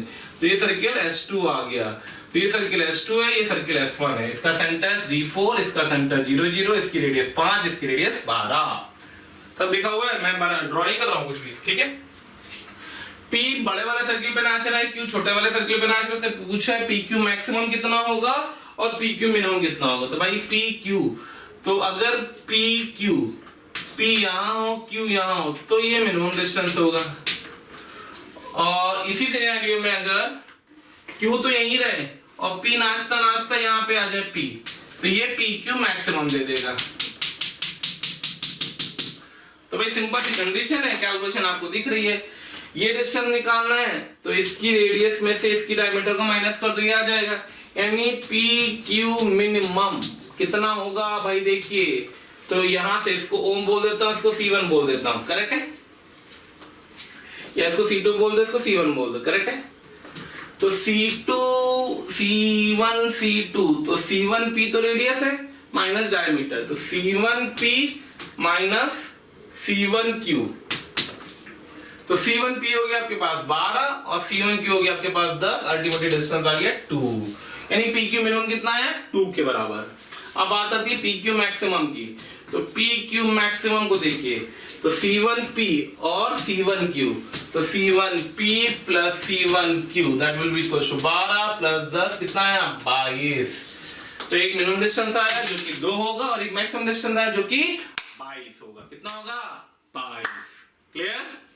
तो ये छोटा सा एक इंपॉर्टेंट कंसेप्चुअल क्वेश्चन है, ध्यान रखना, आता रहता है केयरफुली। किस तरीके से, कोई सर्किल वार्किल कुछ नहीं, सीधे फोटो बनाओ गेट द आंसर, इसलिए हमने इस क्वेश्चन को आपको करा दिया। ठीक है, चलिए आगे बढ़ते हैं। Okay, so my dear students, let's move to the next article what we have to cover over here today. अगला आर्टिकल जो हम कवर करने जा रहे हैं वो है equation of tangent and normal in different forms of the circle. Equation of tangent and normal in different forms in a circle. ठीक है, अपन ने एक सर्किल ले रखा है x square plus y square equals to a square, standard circle जो हमने बात करी थी। अपन ने एक पॉइंट लिया x1 y1 सर्किल पर बैठा हुआ है, तो कार्टेशियन फॉर्म में अगर हमें टेंजेंट की इक्वेशन चाहिए तो ये सर्किल था, पॉइंट P पता तो उस पे टेंजेंट येलो कलर से ड्रॉ कर रखी है, ब्लू कलर से नॉर्मल है। सर्किल की सारी नॉर्मल कहां से पास करेंगे, उसके सेंटर से। तो हमें इस पॉइंट पे टेंजेंट की इक्वेशन निकालनी थी। बिल्कुल सिंपल सा फॉर्मूला होता है, स्लोप पता है, पॉइंट पता है, स्लोप पता है, पॉइंट पता है, स्लोप फॉर्म लिख देंगे, टेंजेंट की इक्वेशन आ जाएगी। हमें याद होना चाहिए, तो मैं डायरेक्टली रिजल्ट लिख रहा हूं, x1 plus y1 is equal to a square. Normal की इक्वेशन चाहिए तो वो सिंपलीफाई कर देना, स्लोप पॉइंट पता है, स्लोप पता है, तो x upon x1 minus y upon y1 is equal to 0 plus equation of normal आ जाएगी। अब ये जो रिजल्ट है, ये रिजल्ट कैसे आया, ये तब फॉर्मूला एप्लीकेबल है जब पॉइंट P कहां पे हो, ऑन द सर्किल हो। कहां पे हो, ऑन द सर्किल हो। Underline this word, on f is equal to 0। ये फॉर्मूला तब एप्लीकेबल होगा जब पॉइंट कहां हो, ऑन द सर्किल हो। अगर ऑन नहीं है तो ये फॉर्मूला नहीं लगता है, ध्यान रखना। बहुत सारे बच्चे ये सिली मिस्टेक करते हैं। तो टेंजेंट एट पॉइंट P की बात करें, x1 plus y1 is equal to a square है, नॉर्मल निकाल लिया अपन ने। अब बात हो रही है, कोई भी हमें सेकंड डिग्री कर्व अगर दे रखा है, किसी भी सेकंड डिग्री कर्व हमने पढ़ा था पेरिस्टेटन के टाइम पे, ax square plus 2hxy plus by square plus 2gx plus 2fy plus c is equal to 0। It might be parabola, it might be ellipse, it might be hyperbola, it might be circle, any of the damn curve. अगर एक point हमें दे रखा है जो कि कहां पे हो, P on f is equals to 0, P point हो, on f is equals to 0, curve पे बैठा हुआ है, तो उसकी टेंजेंट की इक्वेशन डायरेक्टली ऑब्टेन करी जा सकती है। डायरेक्टली ऑब्टेन करी जाती है कैसे, आइए देखें। ये x स्क्वायर था, किससे रिप्लेस हो गया, x1 से। ये y स्क्वायर था, किससे रिप्लेस हो गया, y1 से। तो सेम जो x स्क्वायर का टर्म होगा वो x1 से रिप्लेस होगा, जो y स्क्वायर का टर्म होगा वो y1 से रिप्लेस होगा, जो 2xy का टर्म होगा वो xy1 प्लस yx1 से रिप्लेस होगा, जो 2x का टर्म होगा वो x प्लस x1 से रिप्लेस होगा, जो 2y का टर्म होगा वो y प्लस y1, और कांस्टेंट में कोई चेंज नहीं आता है। तो अगर हमें कभी भी किसी भी सेकंड डिग्री कर्व की टेंजेंट की इक्वेशन लिखनी है, एक ऐसे पॉइंट पे जो पॉइंट कहां हो कर्व पर बैठा है, तो उसके लिए हमें यह रिजल्ट पता होना चाहिए कि x स्क्वायर को रिप्लेस कर दो x1 से, y स्क्वायर को रिप्लेस कर दो y1 से, 2xy को रिप्लेस कर दो x1 प्लस y1 से, 2x को रिप्लेस कर दो x प्लस x1 से, 2y को रिप्लेस कर दो y प्लस y1 से, और कांस्टेंट में कोई चेंज नहीं करो। चमकना चाहिए, करेक्ट है। आगे बढ़ते हैं भाई, नेक्स्ट फॉर्म। तो next form is the parametric form. कौन सा फॉर्म, पैरामेट्रिक फॉर्म। तो पैरामेट्रिक फॉर्म में कुछ नहीं है, पैरामेट्रिक कोऑर्डिनेट लेने होते हैं। तो आपको पता है कि सर्किल अगर x square plus y square equals to a square है, तो इसके पैरामेट्रिक कोऑर्डिनेट क्या होंगे, बिल्कुल सोचिए, 0 plus r cos theta, 0 plus r sin theta. बहुत शानदार, r की जगह पे तो p के कोऑर्डिनेट हो गए a cos theta, a sin theta, यानी x1 आ गया a cos थीटा, y1 आ गया a sin थीटा। उठा करके चिपका दो, अच्छे से इक्वेशन आ गई, x cos theta plus y sin theta is equal to a and y is equal to x tan theta. Photo मैंने बना रखी है, करेक्ट है। इसको हम लोग p थीटा से रिप्रेजेंट करते हैं। ये जो p थीटा रिप्रेजेंटेशन है, सब चीजें मैं क्लियरली बताता हूं। तो p theta representation indicating what, p theta representation indicating what, it indicates the coordinate of a point which is inclined at an angle of theta, correct है। अगर मैं इसको p अल्फा लिख देता तो ये अल्फा होता है, अगर मैं p बीटा लिख देता तो ये बीटा एंगल पे हो जाता। नेक्स्ट फॉर्म आता है हमारा स्लोप फॉर्म, किसी लाइन का, टेंजेंट का, नॉर्मल का स्लोप फॉर्म। तो टेंजेंट ड्रॉ करिए, इसका स्लोप m ले रखा है, नॉर्मल ड्रॉ कर रखी है, इसका स्लोप m1 ले रखा है, और दोनों के बीच में रिश्ता 90 का, तो m1 तो -1 हो गया। Clear, correct. सर्किल पता है, मैंने मान ली टेंजेंट की इक्वेशन m स्लोप में थी y equals to mx plus lambda, तो हमारे लिए अननोन कौन है, लैम्डा। अब क्योंकि ये लाइन है और ये सर्किल है, तो इसके सेंटर से जो परपेंडिकुलर ड्रॉप हुआ होगा 110% इसकी रेडियस के बराबर होगा। तो मैंने कंडीशन ऑफ टेंजेंसी लगा दी, mod Cp equals to r, किसको निकालने के लिए, लैम्डा निकालने के लिए। वहां से लैम्डा निकाल लिया, हो गया plus minus a under of 1 plus m square. अब बात आ रही है कि प्लस माइनस क्यों, आइए तो पहले मैं लिख देता हूं। तो टेंजेंट की इक्वेशन लिख दी, y equals to mx plus minus a under of 1 plus m square. तो आपके सामने सेम स्लोप की दो टेंजेंट दिखेंगी, एक टेंजेंट यहां दिखेगी और एक टेंजेंट यहां दिखेगी। ये दोनों आपस में कैसी होंगी, पैरेलल टेंजेंट्स होंगी। अगर आप इसका इंटरसेप्ट देख रहे होंगे तो पॉजिटिव आ रहा हो तो ये प्लस साइन के साथ बैठेगा, अगर आप इसका इंटरसेप्ट देख रहे होंगे तो ये नेगेटिव आएगा तो ये माइनस साइन के साथ बैठेगा, ठीक है। इसलिए सेम स्लोप की दो टेंजेंट होती हैं, किसमें किसमें, स्लोप फॉर्म में सर्किल की, ठीक है। नॉर्मल की बात करनी है, सेंटर से पास, ओरिजिन से पास में लाइन होती है y equals to mx plus c, m पता है m1 को रिप्लेस करके -1/m से, तो ये नॉर्मल की इक्वेशन आ गई, क्लियर। तो अपन ने कार्टेशियन फॉर्म पढ़ लिया, अपन ने पैरामीट्रिक रिजल्ट याद होने चाहिए, अपन ने स्लोप फॉर्म पढ़ लिया। तो यही same order I can follow in the chapter parabola, ellipse and hyperbola, clear. तो ये सारे फॉर्म है जो आपको अच्छे से याद होने चाहिए। चलिए आगे बढ़ते हैं। ओके तो बेटा अभी अपन ने कवर किए थे तीन form of tangent normal, the Cartesian form, the slope form and the parametric form.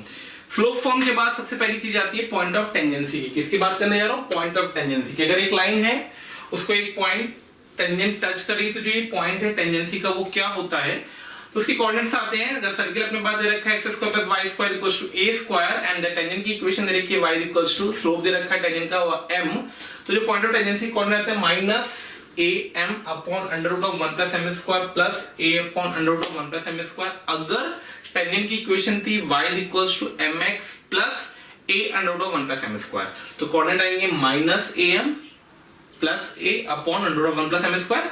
और अगर वहां पे माइनस था तो यहाँ पे प्लस और माइनस हो जाएगा सेम कोऑर्डिनेट के साथ, क्लियर, साइन से बदल जाएंगे। अब बात आती है कि कैसे निकाले जाते हैं, तो इसके बहुत सारे मेथड होते हैं। इसमें तीन मेथड अपने लिख रखे हैं कि अगर अपने को सर्किल पता है, अपने को टेंजेंट पता है, तो मैं सेंटर से फुट ऑफ एल्टीट्यूड की कोऑर्डिनेट निकाल सकता हूँ। फॉर्मूला अपन ने पढ़ रखा है स्ट्रेट लाइन के टाइम पे, मैं रिपीट नहीं करूंगा। इस सर्किल को इस टेंजेंट की लाइन के साथ सॉल्व कर लो। अगर दोनों को सॉल्व करेंगे तो पी की कोऑर्डिनेट जो बहुत ही कैलकुलेटिव है, कृपया कोशिश ना करें, बिल्कुल ना करें, चमत्कार हो जाएगा और आप चमत्कारी हो जाएंगे। बेस्ट मेथड है या तो फर्स्ट से कर लेना या फिर थर्ड से कर लेना। थर्ड क्या कहता है कि आप m स्लोप की टेंजेंट की इक्वेशन लिख दो स्लोप फॉर्म की और गिवन लाइन के साथ कंपेयर कर दो। तो दो लाइन अभी अपन क्वेश्चन करेंगे, उसमें आपको मैं दिखा दूंगा कंपैरिजन कैसे किया जाता है, ठीक है। तो इनमें से कोई भी मेथड अप्लाई करके आप पॉइंट ऑफ टेंजेंसी निकाल सकते हैं। बट मेरा सबसे सजेशन है कृपया इसको रट्टे डालें, बिल्कुल रट्टे डालें, क्योंकि मैंने आपको पहले दिन ही बोला था कोऑर्डिनेट ज्योमेट्री मतलब रिजल्ट रटने पड़ेंगे। जिसमें भी ट्री लगता है, DRY, trigonometry, coordinate geometry, chemistry, history, correct है, इन सब चीजों को आपको रटना पड़ेगा। चलिए नोट का सेकंड पॉइंट लेते हैं। सेकंड पॉइंट क्या कहता है उसको समझ लेना, मैंने थ्योरी नहीं दी, सीधे एक्सप्लेनेशन को वर्कआउट कर रखा है कि किसी भी सर्किल पे आउटसाइड पॉइंट से अपन दो टेंजेंट ड्रॉ कर सकते हैं। तो अगर अपने एक सर्किल दे रखा है x square plus y square equals to a square और उसका एक आउटसाइड पॉइंट दे रखा है h, k, वहां से मैंने दो टेंजेंट ड्रॉ करी, तो एक हो गई RP और एक हो गई RQ। RP का स्लोप m1, RQ का स्लोप m2 मैंने मान लिया। अभी m1 m2 क्या है, क्या रिश्ता आता है, ये सब कैलकुलेट करना था। तो मैंने क्या किया, P पॉइंट पे m स्लोप की टेंजेंट लिख दी। हमें याद है y equals to mx plus, मान ले प्लस था, a under root of 1 plus m square. वो r से पास करेगा, तो r से पास करेगा तो उसको सेटिस्फाई करेगा। तो मैंने equation of tangent at P of slope m passes r, तो वो रिजल्ट निकाला, स्क्वायरिंग कर दी, एक क्वाड्रेटिक बन गई m में। याद रखना ये प्रोसेस इंपॉर्टेंट रिजल्ट है, प्रोसेस इंपॉर्टेंट है, प्रोसेस, ये पूरी चीजें इंपॉर्टेंट है, रटनी पड़ेंगी स्टेप वाइज। पैराबोला में भी सेम आएगा, हाइपरबोला में भी सेम आएगा, एलिप्स में भी सेम आएगा, इसलिए मैं सर्किल में फोकस कर रहा हूं। आप एलिप्स, पैराबोला, हाइपरबोला पे ध्यान देना। अब अपने पास टेंजेंट और स्लोप m आ गया, m की क्वाड्रेटिक आ गई, m की क्वाड्रेटिक इंडिकेट करेगी डेफिनेटली r पॉइंट से दो टेंजेंट जा रही है, करेक्ट है। पहली चीज तो ये हो गई, आउटसाइड पॉइंट से दो टेंजेंट है, क्योंकि इसके दो रूट्स आएंगे। एक रूट अगर m1 होगा और एक रूट अगर m2 होगा। इस क्वाड्रेटिक अगर एक रूट m1 है और एक रूट m2 है, तो m1 m2 में अपन ने रिश्ता निकाल दिया। क्या रिश्ता निकाल दिया, m1 plus m2 sum of 2kh upon h square minus a square और m1 m2 equals to k square minus a square upon h square minus a square. Comfortable everyone, very good. तो ये याद होनी चाहिए result, ठीक है। तो एक रिजल्ट ये याद वाला आ गया, एक रिजल्ट ये याद वाला आ गया, एक रिजल्ट ये याद वाला आ गया। अब बात आती है डायरेक्टर सर्किल की। What is the director circle? किसी भी आउटसाइड पॉइंट से, हिंदी में बातें कर ले रहे, जल्दी समझ में आता है, किसी भी आउटसाइड पॉइंट से अगर अपन ने टेंजेंट ड्रॉ करी और वो परपेंडिकुलर होंगी तो उस पॉइंट का लोकस डीसी कहलाता है। करेक्ट है? ये कर्व का है। From any point, if we draw the pair of tangent which are mutually perpendicular, then the locus of that variable point with respect to the curve is known as its director circle. It's not necessarily कि हमेशा circle आए, नाम दिया गया। जैसे आपका नाम हो घर का, जैसे बाहर का नाम आपका है कि राहुल तिवारी, तो घर में लोग बोलते होंगे आपको चुन्नू, मुन्नू, टुन्नू, पुन्नू, कुछ भी बोल सकते हैं। अक्कू, नक्कू, बक्कू। मेरी बेटी मुझे बोलती है नक्कू। क्या बोलती है? नक्कू। ओके, क्या है डायरेक्टर सर्किल? मैं उसे बोलता हूँ अक्कू, उसका नाम आद्य है, मैं उसे बोलता हूँ अक्कू, मेरा नाम निखिल है, वो मुझे बोलती है नक्कू। तो बात हो रही डायरेक्टर सर्किल की, किसी भी आउटसाइड पॉइंट से अपन ने पेयर ऑफ टेंजेंट ड्रॉ करी, वो अगर परपेंडिकुलर है तो इस पॉइंट का लोकस डीसी कहलाता है। तो ये m1 m2 होगी स्लोप ऑफ टेंजेंट। सर्किल वही था, x square plus y square equals to a square. m1 m2 क्या है? -1, दोनों का प्रोडक्ट क्या है? -1। तो m1 m2 की वैल्यू ऊपर से उठाई, क्रॉस मल्टीप्लाई किया, डीसी इक्वेशन आ गया x square plus y square equals to 2a square. एक बात ध्यान रखना बेटा, जो x square plus y square equals to 2a square अपन ने लिखा है, ये क्या इंडिकेट कर रहा है? जरा ऑब्जर्व करो। What is the centre of this circle? x square plus y square equals to a square, 0 0। What is the centre of DC? 0 0। तो पहली चीज आई कि जो डीसी का सेंटर है वो वही होगा जो सेंटर ऑफ सर्किल है। आई रिपीट, जो डीसी का सेंटर है वो वही होगा जो सेंटर ऑफ सर्किल है। Clear? Okay. What is the radius of this circle? a। What is the radius of this circle? √2a। यहां से दूसरा पॉइंट आया कि जो डीसी की रेडियस है वो गिवन सर्किल की रेडियस का √2 टाइम्स होगी। जो डीसी की रेडियस है वो गिवन सर्किल के रेडियस का √2 टाइम्स होगी। तो this is the result which required to for director circle. Comfortable? तो चलिए मेरे राहुल, मेरी आकांक्षा जी, मेरी इच्छा जी, मेरी आरती जी, चलिए आगे बढ़ते हैं और नेक्स्ट आर्टिकल पे वर्कआउट करते हैं। चलिए मेरे प्यारे बच्चों, आगे बढ़ते हैं। तो जैसे कि पेपर ने पढ़ा था equation of tangent normals in different forms, हम कुछ उसी पे इलस्ट्रेशंस लेकर के आए हैं और आइए उन सारे क्वेश्चन को वन बाय वन ऑब्जर्व करते हैं। ठीक? तो सबसे पहले मैं बात करने जा रहा हूं क्वेश्चन नंबर 11 की। क्वेश्चन नंबर 11 को ध्यान से देखना। इसने क्या कहा है? If a line y equals to mx plus c, इनके सॉल्यूशंस के तरीके को सीखना बेटा। कोऑर्डिनेट ज्योमेट्री में सबसे इंपॉर्टेंट जो चीज है बेटा वो यही है कि how you can solve the question very fast. ठीक है? If a line y equals to mx plus c is a tangent to the circle, this thing, and it's perpendicular to L1, where L1 is a tangent to the circle, this thing, at 1/√2, 1/2, then the point prove that c square plus 4c plus 7 equals to 0. ये जो prove that लिखा हुआ है बेटा, ये one of the option था जो JEE mains का क्वेश्चन था। मैंने इसको सीधे prove that उठा लिया जो करेक्ट आंसर था। तो क्या कहा गया सबसे पहले वो देखिए, if a line this is a tangent to the circle, this thing, तो एक सर्किल दिया गया है, ठीक है, x माइनस 3 का होल स्क्वायर प्लस का y स्क्वायर इक्वल्स टू 1, और इस सर्किल पे एक लाइन टेंजेंट का काम कर रही है। ठीक है?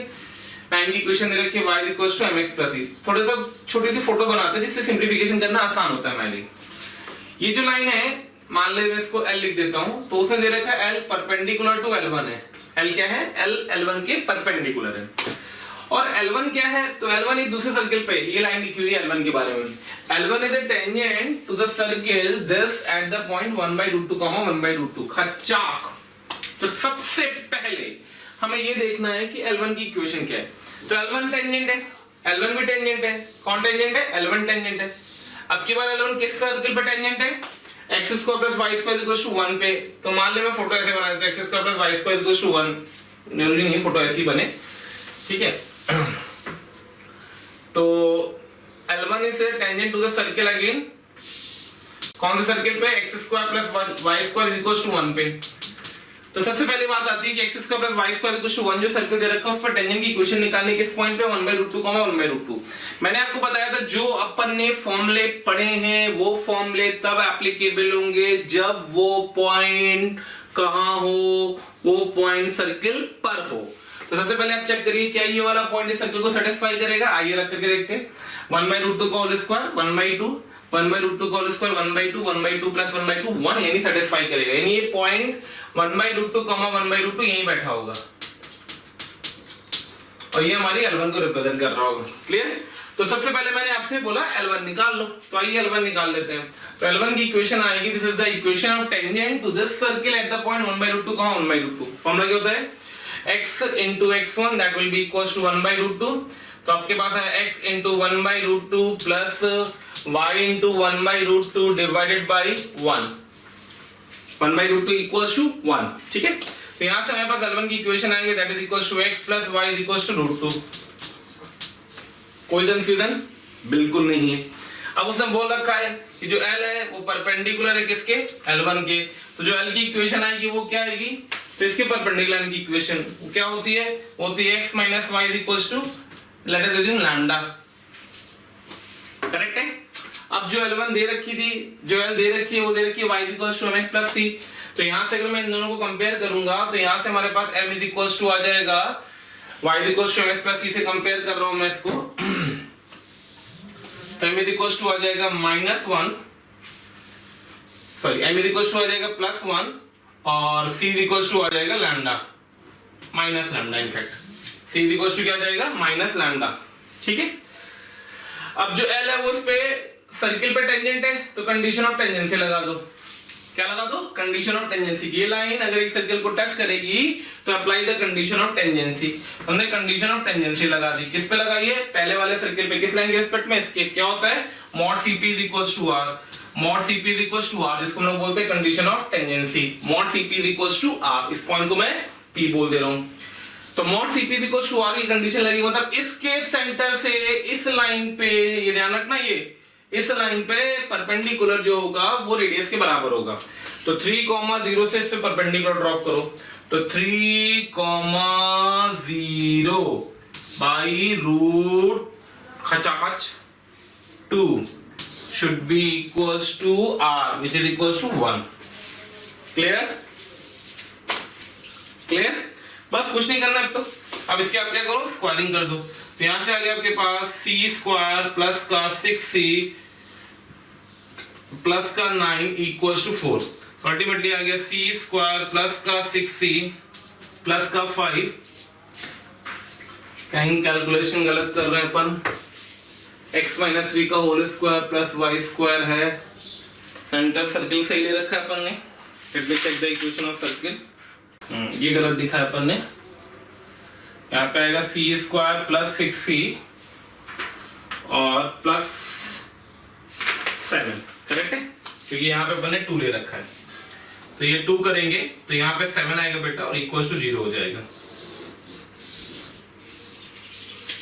ठीक है। तो ये करेक्शन था, c² प्लस 6c प्लस 7 हमें प्रूफ करना था इक्वल टू 0। कुछ नहीं करना है, सबसे पहले क्या कंसेप्ट किया अपन ने, L1 निकाली, equation of tangent to a circle at a point on the circle, उसके परपेंडिकुलर लाइन की इक्वेशन लिखी, उसको गिवन लाइन से कंपेयर किया, m और c की वैल्यूज आ गई। अब वो लाइन दूसरे सर्किल पे टेंजेंट थी तो कंडीशन ऑफ टेंजेंसी लगा दी, mod CP equals to R।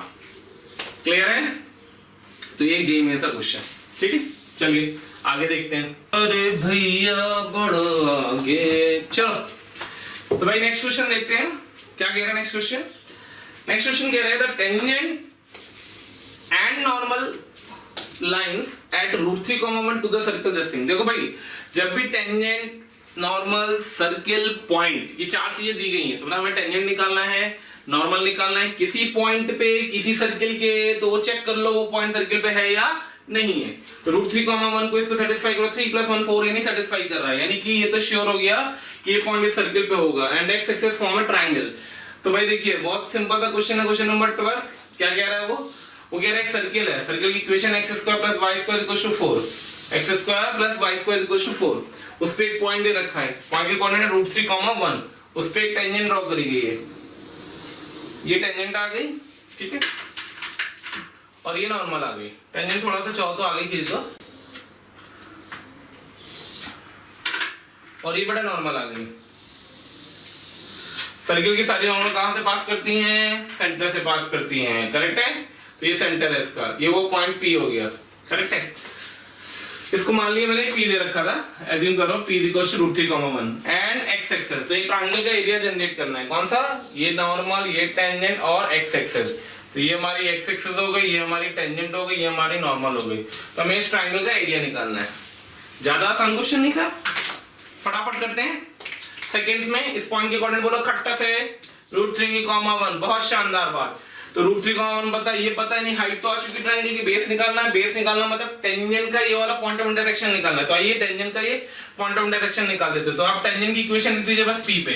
तो इस सर्किल की टेंजेंट की equation eight the point P √3x + y = 4, done. x1 + y1 = a। तो वो कंडीशन लगा दी, उससे a के कोऑर्डिनेट निकाल लिए। यहां से क्या करना है, y को 0 पुट करना है, y 0 पुट कर दिए, x की वैल्यू आ गई 4/√3, तो x की वैल्यू आ गई 4/√3। अब हमें चाहिए a के कोऑर्डिनेट आ चुके हैं, p के कोऑर्डिनेट आ चुके हैं, o के कोऑर्डिनेट आ चुके हैं। तो एरिया ऑफ द ट्रायंगल चाहिए। तो एरिया ऑफ द ट्रायंगल क्या होगा, हाफ बेस, बेस कितना है 4/√3 इनटू हाइट, हाइट कितनी 2√3 नहीं 1 करेक्ट है।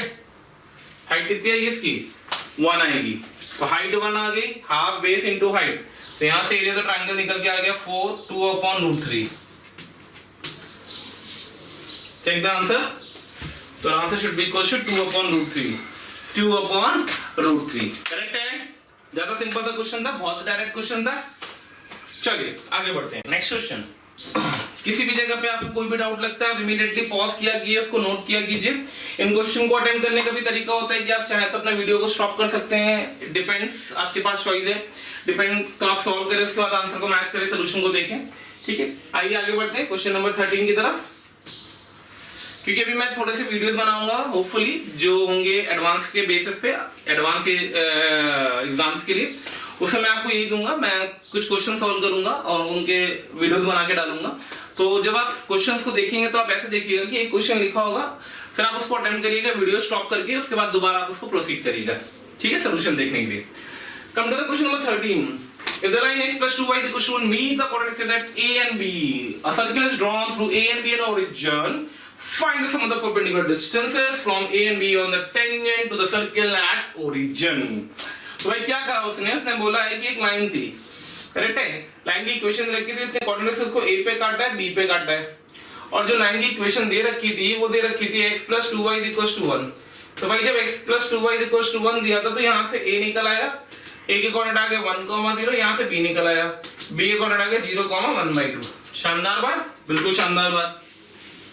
अब उसने बोला कि ऐसा सर्किल बनाओ जो a से भी पास करे, b से भी पास करे और o से भी पास करे। कहां से पास करे, a से भी पास करे, b से भी पास करे और o से भी पास करे। तो कॉमन सी बात नहीं कह रहे, एंगल 90 होगा तो ab डायमीटर होगा, और अगर ab डायमीटर होगा तो जो सर्किल होगा कुछ ऐसा बना होगा। बिल्कुल शानदार बात, करेक्ट है। तो ये सर्किल बन गया अपना, जो a से भी पास कर रहा है, b से भी पास कर रहा है और o से भी पास कर रहा है, और इसके लिए ab किसका काम करेगा, डायमीटर का। तो अगर मैं आपसे बोलूं मुझे इस सर्किल की इक्वेशन निकाल के दो, s लिख देता हूं, तो can you easily give this equation of the circle, बहुत आसानी से दे देंगे आप। तो इस सर्किल की इक्वेशन आप लिख दोगे और वो सर्किल की इक्वेशन आ जाएगी। इसको डायमेट्रिकली एंड पॉइंट मान करके आप सर्किल की इक्वेशन लिखें, तो सर्किल की इक्वेशन बनेगी x - 1 into x - 0 प्लस का y - 0 into y - 1/2 = 0। कोई कंफ्यूजन, कोई कंफ्यूजन बिल्कुल नहीं है, शानदार बात, ठीक है। फिर उसने बोला है कि इसकी ओरिजिन पे एक टेंजेंट ड्रॉ करो, ओरिजिन पे एक टेंजेंट ड्रॉ करो, करेक्ट है। ये टेंजेंट ली मैंने ओरिजिन पे, और इस पे जो परपेंडिकुलर ड्रॉप करेंगे a से और b से, इसको मैंने P1 लिख दिया और इसको मैंने P2 लिख दिया। तो उसने क्वेश्चन में बोला है मुझसे, क्या कहा है उससे मुझसे कि find the sum of the perpendicular distances from a and b on tangent to the circle at origin. यानी P1 + P2 निकालना है अपने को। क्वेश्चन क्या कह रहा है, क्वेश्चन कह रहा है P1 + P2 क्या होगा वो बताओ। ये हमारा क्वेश्चन है कि P1 + P2 क्या होगा, निकालिए।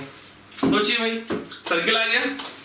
Can you right the equation of tangent this, बिल्कुल लिख सकते हैं। ओरिजिन पे टेंजेंट की इक्वेशन, तो x² 0 चला जाएगा, माइनस का x आ जाएगा, तो माइनस का x/2 आ जाएगा,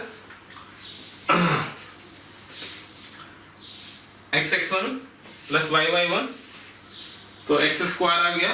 मतलब ठीक है, एक काम, एक चीज मैं आपको सिखाना चाहता था, आइए वो भी देख लीजिएगा जरा। सर्किल इक्वेशन को सुंदर बना के लिख दीजिए पहले तो बनेगा x² + y² minus x minus y/2 = 0। अब होता क्या, कभी भी एक सर्किल जो ओरिजिन से पास कर रहा है उसकी ओरिजिन पर टेंजेंट की इक्वेशन लिखनी होती है, तो आप क्या करो, जो भी इसका लीनियर इक्वेशन होगी, जो भी इसकी लीनियर इक्वेशन होगी वही सर्कल की टेंजेंट की इक्वेशन होगी, वही सर्कल पे टेंजेंट की इक्वेशन होगी एट ओरिजिन। आइए मैं इसको वेरीफाई करा देता हूँ।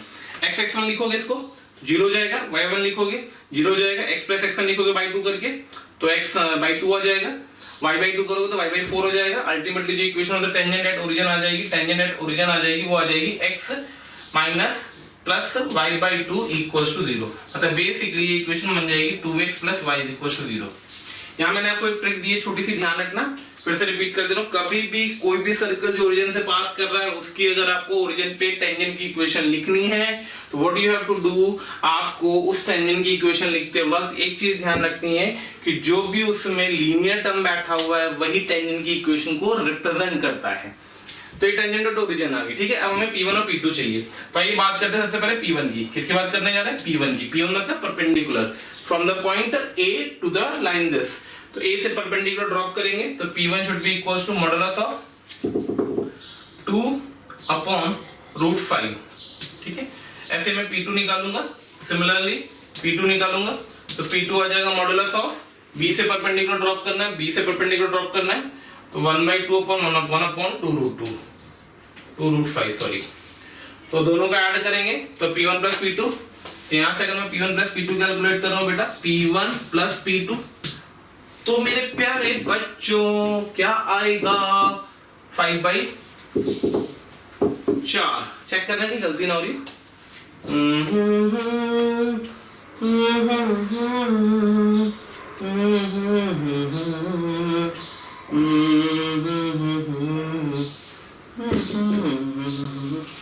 तो दोनों का सम करेंगे 2/√5 प्लस 1/2/√5 तो 2/√5 नीचे आ जाएगा, 2/√5 आ जाएगा, ऊपर आ जाएगा 4 और 1 5, तो आंसर आ जाएगा √5/2।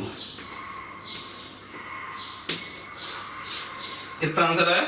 √5/2। ये भी जेईई मेंस का क्वेश्चन था, let me check the answer. √5/2 option तो है भाई, करेक्ट आंसर √5/2।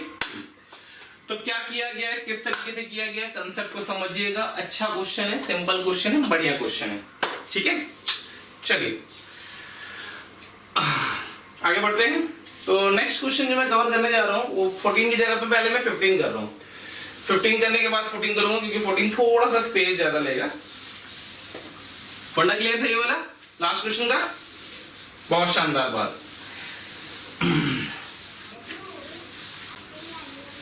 तो भाई देखिए, हर्ष बाबू, चिरंजीव जी, आकांक्षा जी, कंफर्टेबल। आइए come to the question number 15 को देखते हैं। क्वेश्चन नंबर 15 से क्या कह रहा है? क्वेश्चन नंबर 15 कह रहा है the tangent are drawn to the circle S1।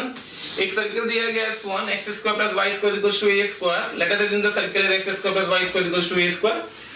एक सर्किल है x² + y² = b²। Late us assume x² + b² y² + b²। ऐसा होगा, कोई फर्क नहीं पड़ता है। आप नीचे वाले को b की रेडियस वाला ले लो, ऊपर को a की रेडियस वाला ले लो। मैंने एक रैंडम फोटो ली है S2 और S1 की, ठीक है। उससे बोला tangents are drawn to the right angle to each other. दोनों सर्किल पे टेंजेंट ड्रॉ करी गई, वो टेंजेंट आपस में कैसी हैं? परपेंडिकुलर। देखो उसकी one of the beautiful photo. अगर मैंने पहले वाला सर्किल पे टेंजेंट ये ड्रॉ कर दी और दूसरे वाले सर्किल पे टेंजेंट ये ड्रॉ कर दी, करेक्ट है। तो इसको मैं T2 लिख देता हूं, इसको मैं T1 लिख देता हूं। तो ये देखो दोनों आपस में परपेंडिकुलर है। उसने बोला find the locus of their point of intersection. तो हमें इसका लोकस निकालना है। भैया हम क्या कर रहा हूं वो समझना बेटा। मैं बहुत ही सिंपल, आप बोल लोगे सर आप तो स्पेशल केस है। अरे भाई लोकस है, स्पेशल केस से भी आएगा, सेटिस्फाई करेगा। हमें मेंस में आंसर को फटाफट निकालना है। तो उसने बोला था दो टेंजेंट हो परपेंडिकुलर, तो मैंने दोनों के इस तरीके से टेंजेंट ड्रॉ कर ली कि परपेंडिकुलर। अब ये घूमता रहेगा, मान लो टेंजेंट ऐसे आएगी तो ये ऐसे जाएगी, ऐसे आएगी तो ऐसे जाएगी, तो बनेगा तो सर्किल। ये तो श्योर है, कॉमन सेंस।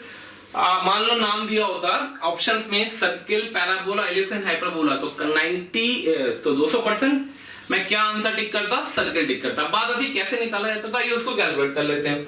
यहां से यहां तक का डिस्टेंस OP होगा, इस डिस्टेंस की रेडियस A थी, इस डिस्टेंस की रेडियस B थी, और अगर ये डिस्टेंस B था तो ये भी डिस्टेंस B ही होगा। यहां से अपन लिखेंगे OP का square is equals to A² plus B²। OP का स्क्वायर मतलब H² plus K² is equals to A² plus B²। तो यहां से हमारे पास लोकस निकल के आ गया, वही सर्किल आएगा। और सर्किल क्या आएगा? x² plus y² is equals to A² plus B²। तो भाई जो चीज इसमें समझने वाली थी कि हम कर क्या रहे हैं और कैसे कर रहे हैं, जैसे मैंने आपसे बोला, उसने बोला राइट एंगल, तो ये नहीं बैठ के जनरल फोटो बना रहे हैं, पर्टिकुलर फोटो बना करके अगर हमारा आंसर मैच कर रहा है तो हमें इमीडिएटली आंसर मैच कराना चाहिए। कोऑर्डिनेट ज्योमेट्री है, मैं बार बार बोल रहा हूं, स्पीड मैटर करती है, आपकी स्पीड बहुत ज्यादा होनी चाहिए। चलिए, क्लियर है, कंफर्टेबल, ओके देन आगे बढ़ते हैं। Next question, question number 14। हाँ भाई, तो हम लोग बात कर रहे हैं क्वेश्चन नंबर 14 की। एक्चुअली मैं सोच रहा हूँ सर आपने इतना सारी जगह, इतना सारा टाइम क्यों लिया, मतलब इतनी सारा स्पेस क्यों ले रहे हैं क्वेश्चन नंबर 14 को सॉल्व करने का। रीजन इज वन ओनली कि ये कंप्लीट फुल लेंथ प्रॉब्लम है, इसमें कोई भी एक हिस्सा आ सकता है, दो पार्ट आ सकते हैं, कुछ भी आ सकता है। उससे पहले बोला है find the equation the tangent passes 7 4 to the circle x² + y² - 6x + 4y - 3 = 0। तो भाई ये सर्किल दिया हुआ था, क्वेश्चन नंबर 14 कर रहे हैं हम लोग, ठीक है। तो जो सर्किल दिया हुआ था x² + y² - 6x + 3y + 4y - 3 = 0। तो सबसे पहले मुझे सर्किल का सेंटर बताइए और सर्किल की रेडियस बताइए। तो जब मैं सर्किल के सेंटर की आपसे डिमांड करूंगा तो सेंटर आएगा 3, -2। जब मैं आपकी इससे रेडियस की डिमांड करूंगा तो 9 ये 9 4 13 13 3 16, तो 4 आ जाएगा, तो रेडियस 4 आ जाएगी। और जो पॉइंट P दे रखा है उसके कोऑर्डिनेट कितने दे रखे हैं, 7, 4। ठीक है, आइए तुमने क्या किया वो समझेंगे। 3, -2 1 2 3 -2, यहां कहीं सेंटर होगा, ठीक है। रेडियस 4 है तो 2 2 3 1, तो ये सर्किल कुछ ऐसा बना होगा, ठीक है। एक्चुअली में क्या किया गया है, हमें इक्वेशन ऑफ टेंजेंट निकालनी जो पास करे 7, 4 से, और also find the point of tangency. Point of tangency भी निकालनी है और टेंजेंट की इक्वेशन भी निकालनी है। ये वो क्वेश्चन है जिसमें वो पॉइंट आप ध्यान दें तो 7, 4 को सेटिस्फाई नहीं करेगा, रख करके देख लेना। यहां से मैं दिखा दे रहा हूं। तो ये था अपने पास 3, सेंटर जो था इसका वो था 3, -2, ठीक है। रेडियस 4 जुड़ेगी तो ये पॉइंट आ जाएगा अपने पास कितना, 7, -2, और इसको ऊपर लेके ऐसे चले जाओगे तो ये जो पॉइंट है ये पॉइंट मिल जाएगा आपका 7, यहां से यहां तक का डिस्टेंस आप देख रहे होगे 4 रेडियस से 2 ये कवर करेगा, 2 ये कवर करेगा, मुझे 4 पे जाना है तो 2 और कवर करेगा, तो यहां कहीं ये पॉइंट होगा और इससे कोऑर्डिनेट हो जाएंगे 7, 4। करेक्ट है, I will consider this point as P। तो ज्योमेट्रिकली मैंने आपको एक टेंजेंट की इक्वेशन भी दे दी और एक पॉइंट ऑफ टेंजेंसी भी दे दिया। लेटर दे दी, मैं इसको P1 से रिप्रेजेंट कर रहा हूं, टेंजेंट T1 से रिप्रेजेंट कर रहा हूं। तो टेंजेंट की इक्वेशन आ गई x = 7 और पॉइंट ऑफ टेंजेंसी आ गया 7, -2। तो देखो दोनों चीजें हमारी सॉल्व हो गई। ये है एडवांटेज इसका ज्योमेट्री का। कैसे ज्योमेट्री, अगर आप F4S फिगर को थोड़ा सा एक्यूरेट बनाने की कोशिश करते हैं, ठीक है। अब बात आती है कि हम दूसरा पॉइंट कैसे निकालेंगे, तो दूसरी टेंजेंट यहां कहीं होगी ऐसे, तो ये हमारा दूसरा पॉइंट आएगा जिसको मैं P2 बोलूंगा, ये हमारी दूसरी टेंजेंट आएगी जिसको मैं T2 बोलूंगा। अगर मैं आपको T2 वाली टेंजेंट का स्लोप दे दूं या P2 दे दूं, मेरा काम खत्म। आइए उसकी कैलकुलेशन देखिए। यहां से इसको ज्वाइन कर दो, ठीक है, यहां से इसको ज्वाइन कर दो, ठीक है। ज्योमेट्रिकली करो पूरा क्वेश्चन, केयरफुली ऑब्जर्व करना ज्योमेट्रिकली। ये एंगल अगर थीटा होगा तो ये एंगल भी थीटा होगा, तो ये और ये आपस में पैरेलल है तो ये एंगल भी 2 थीटा होगा। करेक्ट है, ये 90 है तो ये एंगल आ जाएगा 2 थीटा - 90।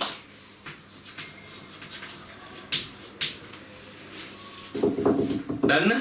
तो स्लोप आ जाएगा, पॉइंट पता है, टेंजेंट की इक्वेशन लिख लेंगे।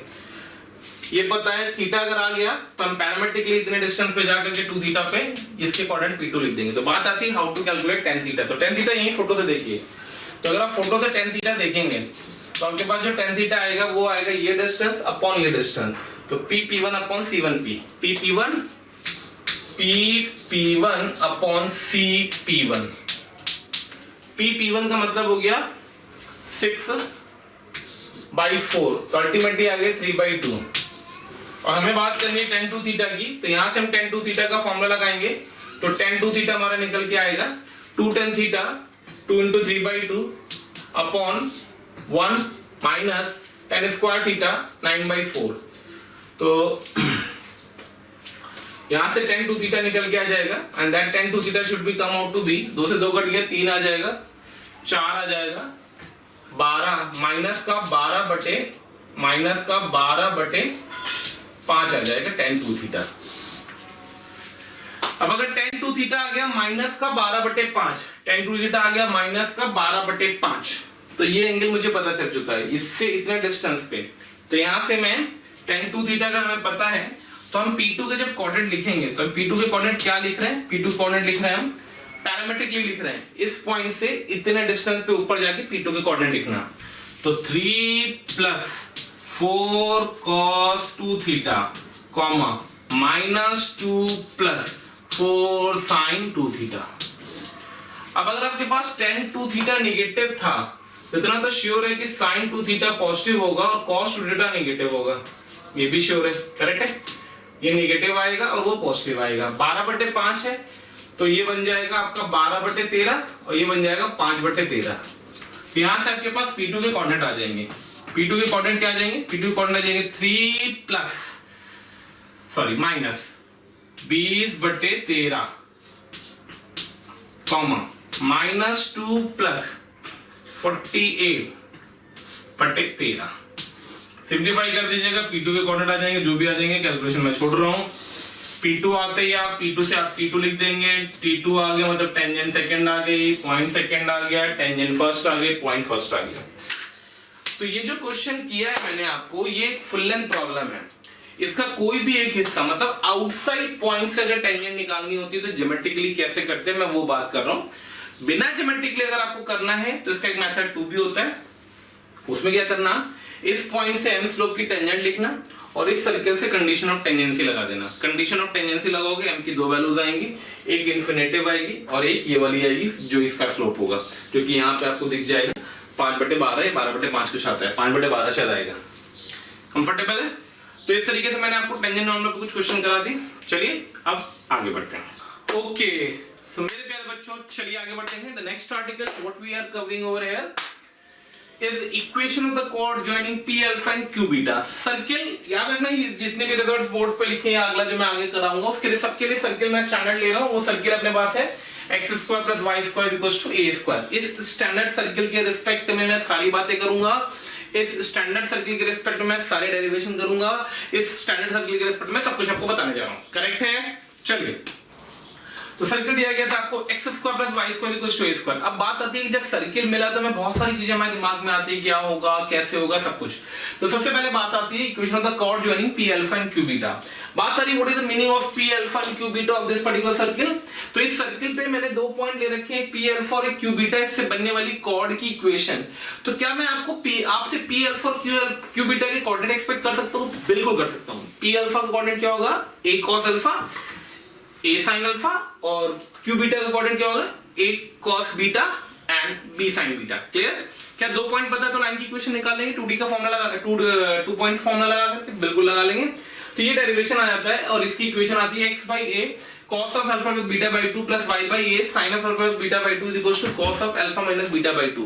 मेरा आप सबसे सजेशन है कि इस सारे रिजल्ट को ऐसे ही याद रखना, क्योंकि ये सेम रिजल्ट हम लोग वापस आगे चल करके वर्कआउट करेंगे एलिप्स के अंदर, हाइपरबोला के अंदर।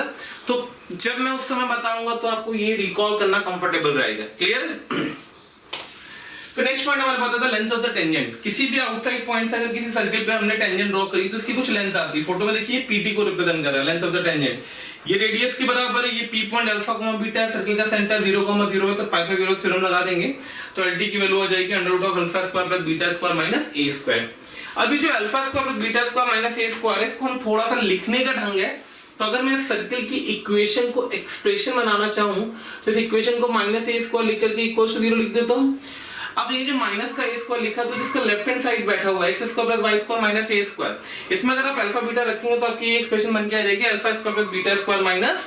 तो इसलिए मैं इसको s ऑफ p का रिप्रेजेंटेशन देता हूं। तो लेंथ ऑफ टेंजेंट का फॉर्मूला होता है √s of p। Comfortable? Okay, important result है, ध्यान रखना। फिर बात है power of a point with respect to a circle. Power of a point का मतलब क्या होता है? किसी आउटसाइड पॉइंट से अगर हमने ऐसी कॉर्ड्स ड्रॉ करी हैं जो इसको P A पे कट करी, B पे कट करी, D पे कट करी, E पे कट करी है, तो 10th में आपने एक थ्योरम पढ़ी होगी P × PB = PD × P = PT², जो मैंने बोर्ड पे ऊपर लिख रखी है। तो ये पावर ऑफ पॉइंट कहलाता है। क्या कहलाता है? P × PB, PD × P, ये सब पावर ऑफ पॉइंट P है with respect to the circle S। Correct है? तो पावर ऑफ पॉइंट क्या होता है? S ऑफ P के बराबर होता है। अब उससे बोला है पावर ऑफ पॉइंट पॉजिटिव होगा, नेगेटिव होगा, जीरो होगा according as point P lies outside. अगर आउटसाइड हुआ तो एस ऑफ पी हमने पढ़ रखा था पोजीशन ऑफ पॉइंट वाला concept, S of P positive होता है, P point outside, S of P zero होता है, P point on, S of P negative होता है, पी पॉइंट इनसाइड। तो वही इसने यहाँ पे लॉजिक दे दिया है।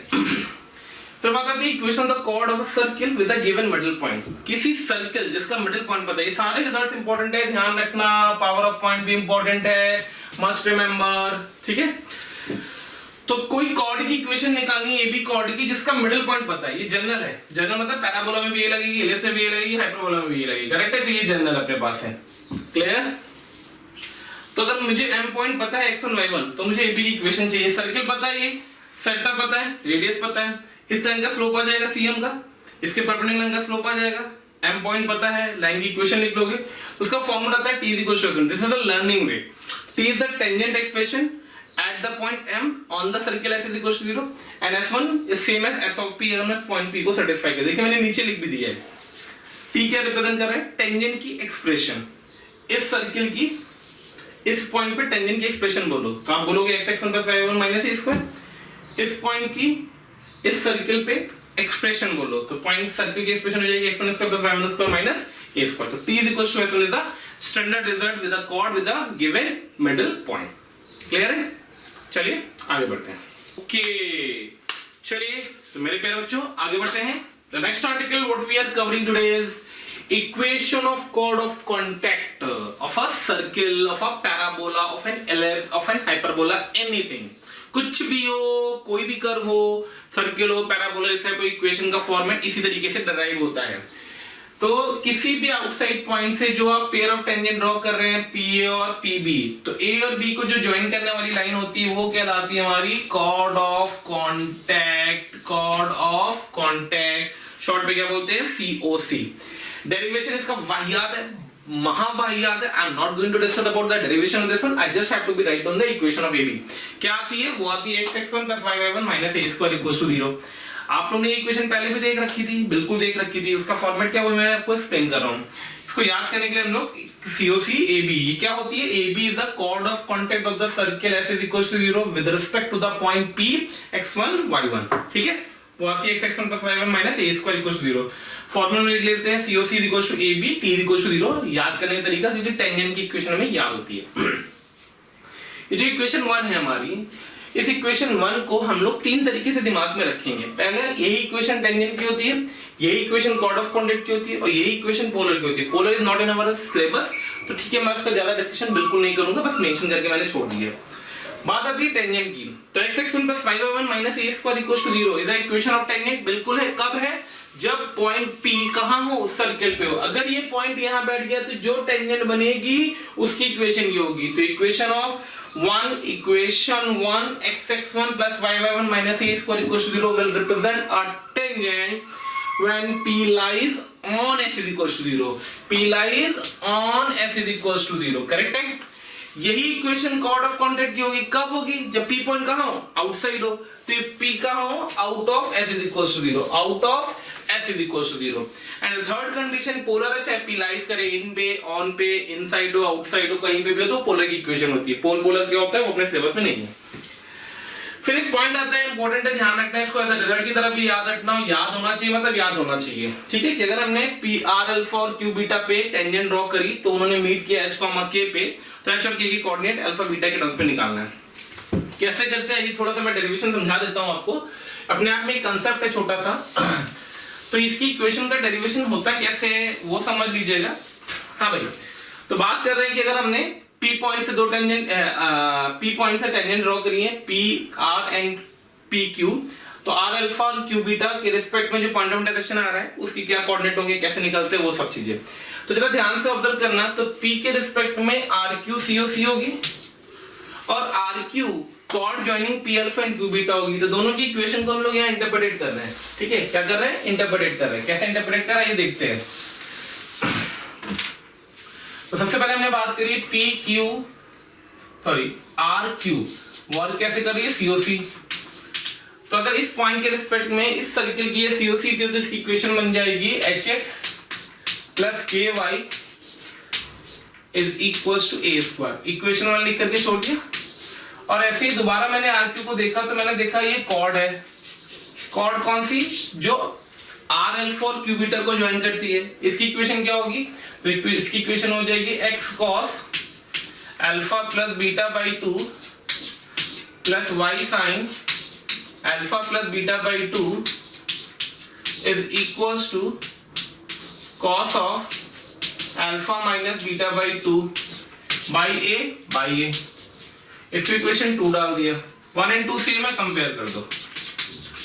ये भी आरक्यू को रिप्रेजेंट कर रही है, ये भी आरक्यू को रिप्रेजेंट कर रही है, और दोनों अगर आरक्यू की इक्वेशन है, दोनों को कंपेयर करोगे तो एच और के कोऑर्डिनेट निकल के आ जाएंगे, जो कि याद होने चाहिए। A cos alpha plus beta by 2 upon cos alpha minus beta by 2, a sin alpha plus beta by 2 upon sin alpha minus beta by 2। ठीक है। Next article what we are covering is equation of the pair of tangents. ये भी general concept है हमारा। General मतलब ellipse parabola hyperbola सब में ये लगेगा। ठीक है।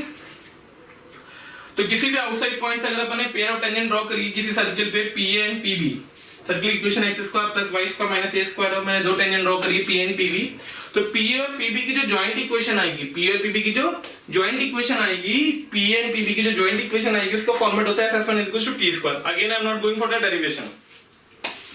S1 = t square, where S क्या है? सर्किल की एक्सप्रेशन। S1 क्या है? सर्किल की expression eight the point P। T क्या है? टेंजेंट की expression eight the point P to the circle this thing। तो S1 = t square the joint equation of pair of tangents। ठीक है। तो मेरे प्यारे बच्चों, आज हम लोग पहला लेक्चर यहीं पे फिनिश करते हैं। नेक्स्ट लेक्चर में मैं यहीं से इसके इलस्ट्रेशन से स्टार्ट करूंगा और अच्छे से इनको रिवाइज करके कल हम लोग दोबारा मिलते हैं। तब तक के लिए धन्यवाद, थैंक यू। खुश रहिए, स्वस्थ रहिए, मस्त रहिए।